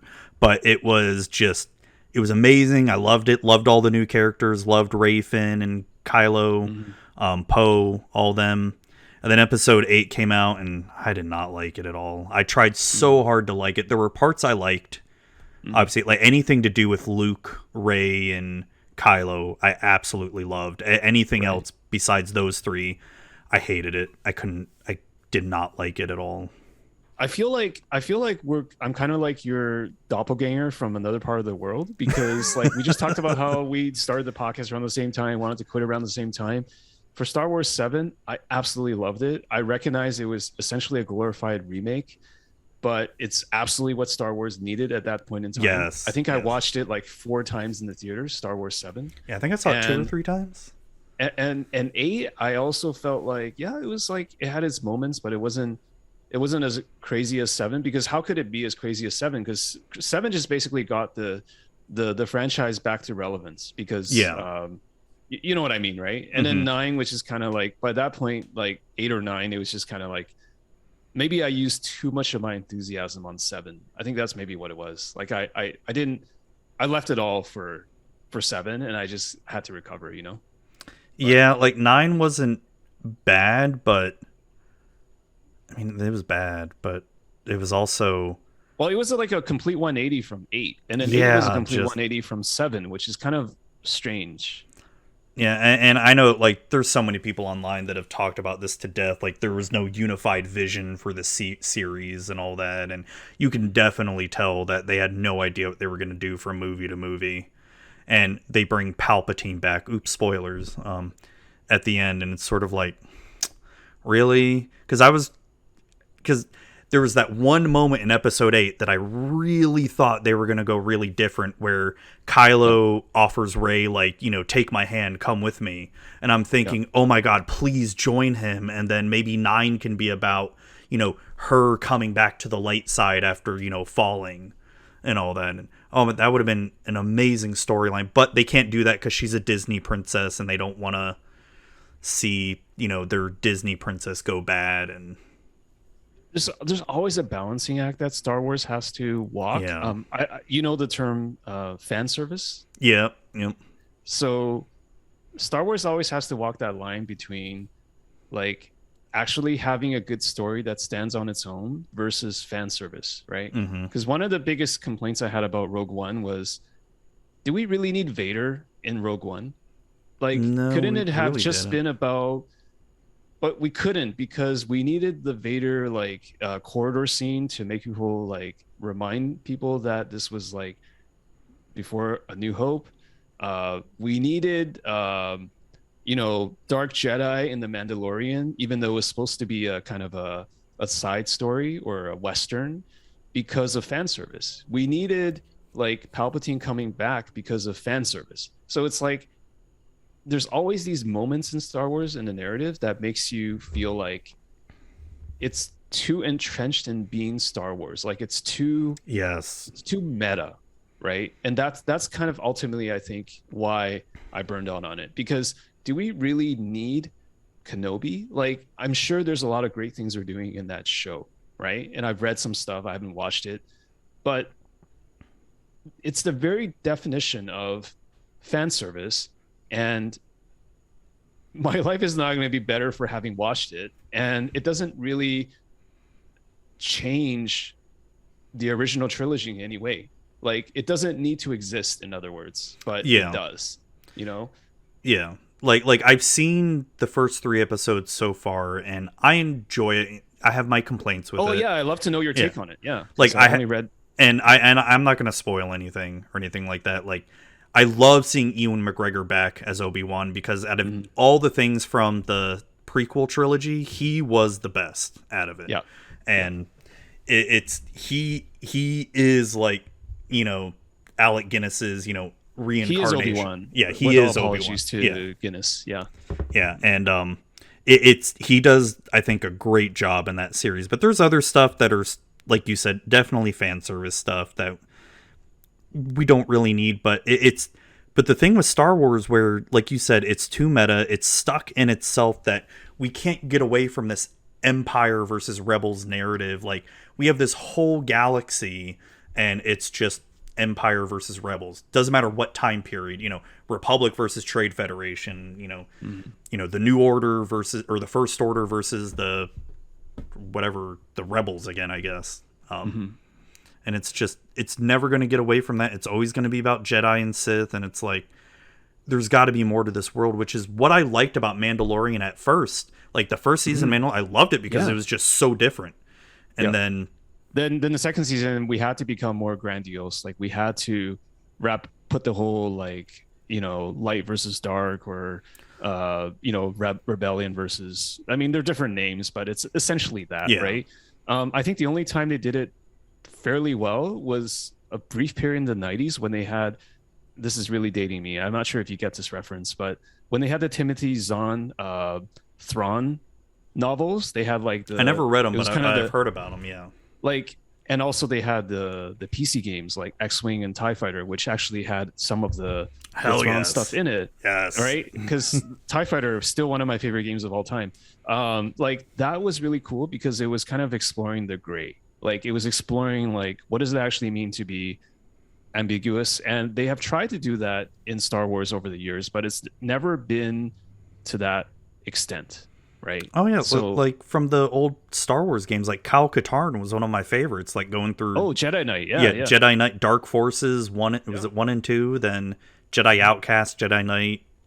Those were great games. Oh, I love them. Nice Little Republic. Like, there's just like there's things, interesting things you can do, not in the grand narrative, and they've just kind of gone away from that because it probably doesn't sell as well. So yeah, and I feel like that's, I don't know if you're into Star Trek, but I feel like sometimes they fall into that same thing. Like, but I have to say, I haven't watched really Star Trek since was it Enterprise or Voyager? So I'm also kind of like the old guard of Star Trek, where TNG 100%. Was the best, and TOS like for me.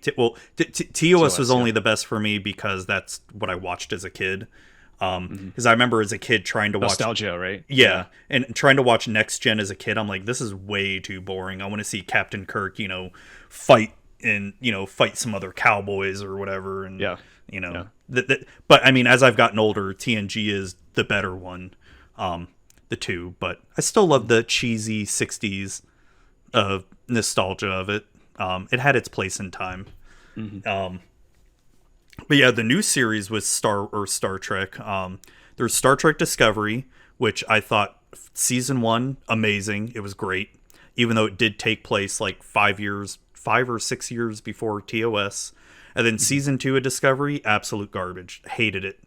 But then season 3 and 4, holy shit! I don't know if they changed writers or something, but it got like 1,000 times better.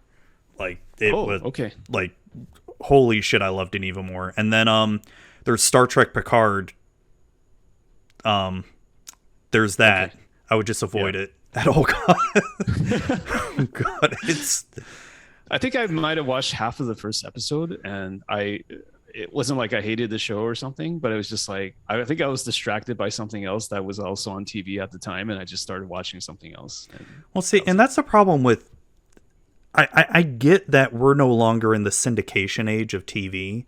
So now that streaming is here, we're able to tell these longer form stories that, over arc and, a single season, instead of like back in the day where you had to tell a story in one episode and kind of not have anything tie over to the next episode because you never know when you're going to see that episode again. So I get it. I understand, but damn, there's just some things like Star Trek just doesn't kind of fit that overarching theme. Like, I feel like Discovery has gotten better about getting away from that model, where they're getting better about that as the seasons have gone on. The new show, Star Trek Strange New Worlds, which is about Captain Pike, the captain before Captain Kirk got on the Enterprise. Dude, if you want to talk about a good Star Trek show, that is an amazing show so far. Okay. They are self-contained episodes. Yes, there's little things that carry over from episode to episode, but Uh-huh. like my wife, So it's mostly episodic, like even though yes, there's an arc. Okay. yes, yeah, but not like a huge overarching thing. You know what I mean? Like there's little things that happen to the characters that, my wife and I watched the latest episode, and she hasn't seen a single episode at all, and she was able to follow along just fine, and she had to like know okay who's who, and had to just tell her the names. But great episode. Like it is old school Star Trek in a modern era. I think you would like it. Okay. I'll have to try that. Although the thing that like this sounds so shallow, but it's just like it's hard for me to suspend disbelief when there's those shows that are set before TOS or TNG, but the technology is obviously so much Oh, better. I And know. that's It's just it's like hard. it just breaks the fourth wall for me, but I have to get past that. It is. It's tough because it's as much as I would love to see those old sets again. It's they're not They going did to not do it. age well. Yeah. Yeah. Oh, they did not age well at all. But man, when I was a kid, I didn't know any better. I was, Yeah. but We're it's just caught up in the fantasy of it. Yeah, it was great. So would you say TNG is your favorite Star Trek?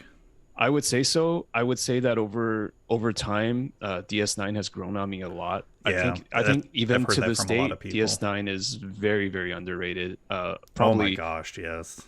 probably yeah, I would say that. But yeah, TNG is definitely still like my in my Hall of Fame. Yeah.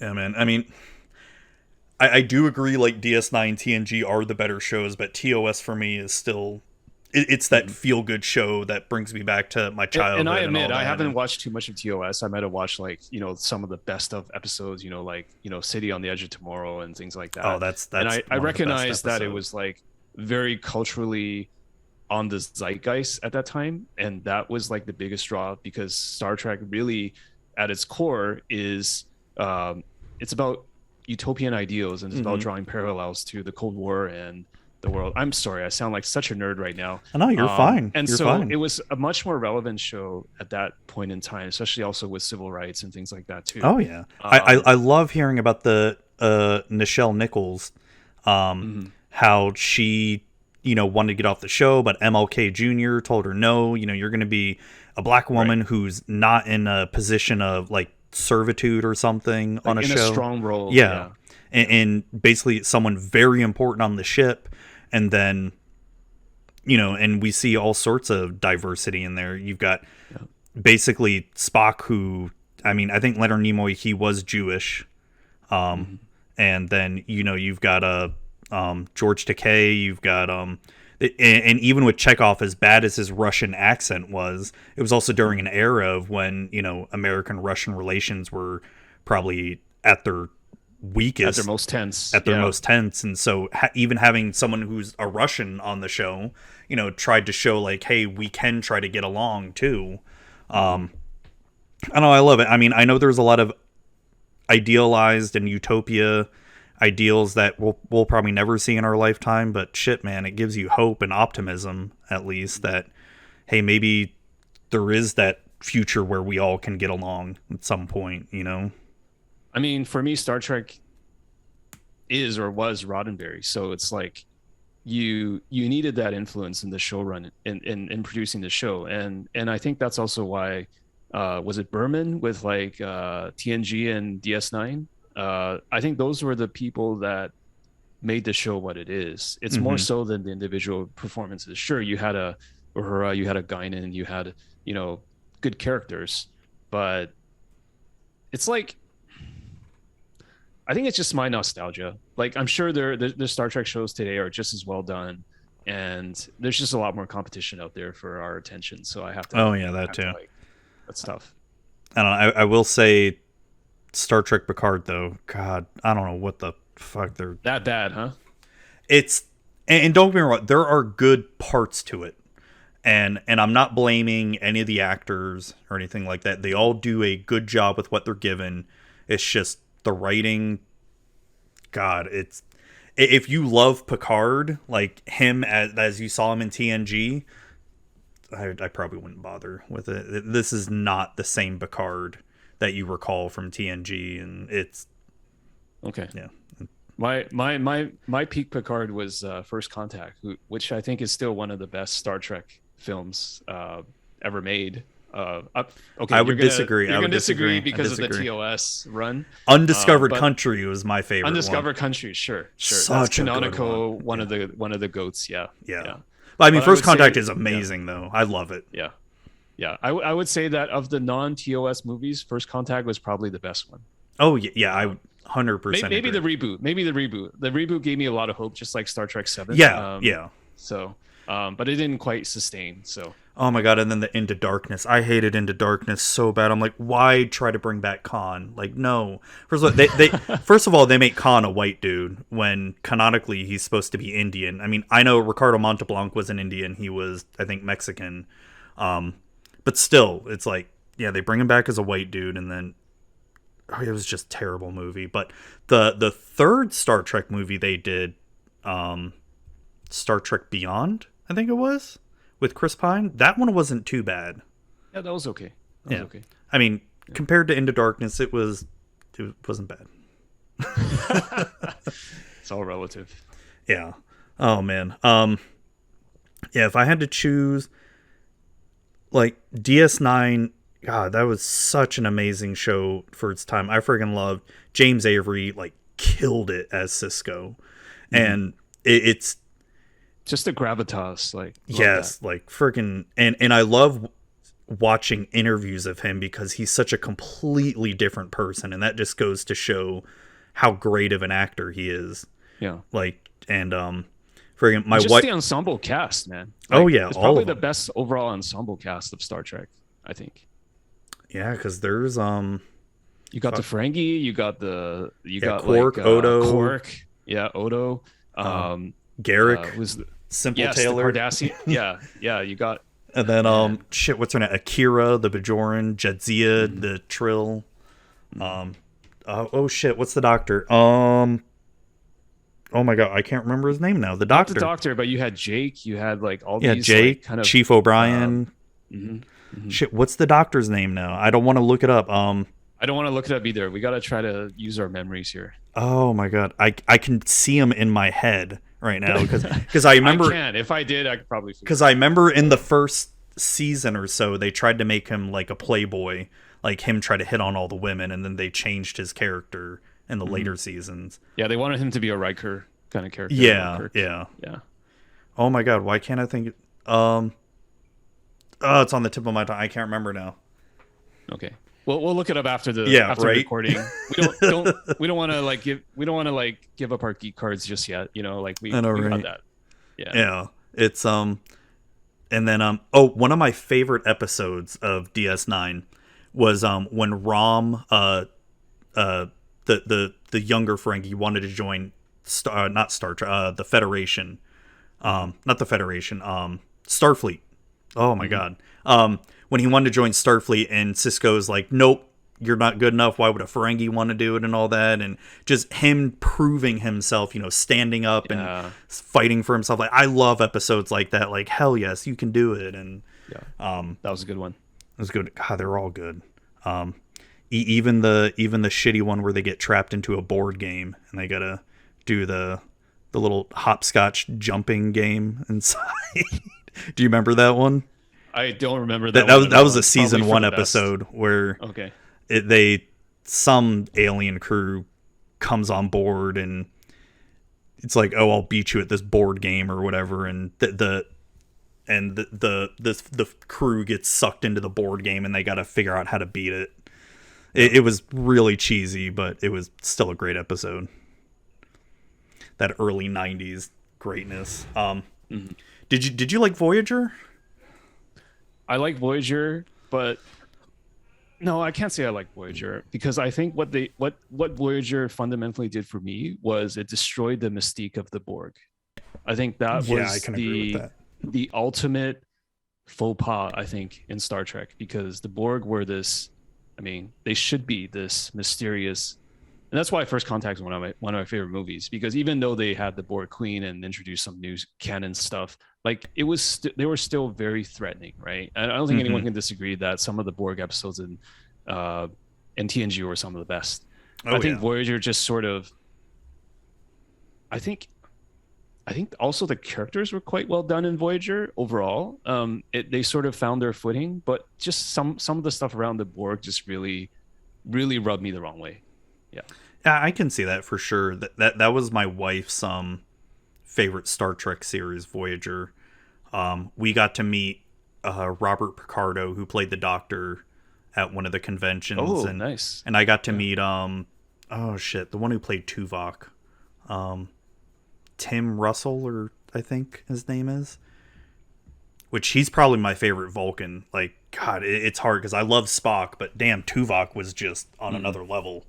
Oh, by the way, I don't know if what I said is entirely accurate. Like, was it Voyager or Enterprise or both of them that killed the mystique of the Borg? I think it was Voyager. Voyager, yeah. Enterprise was more.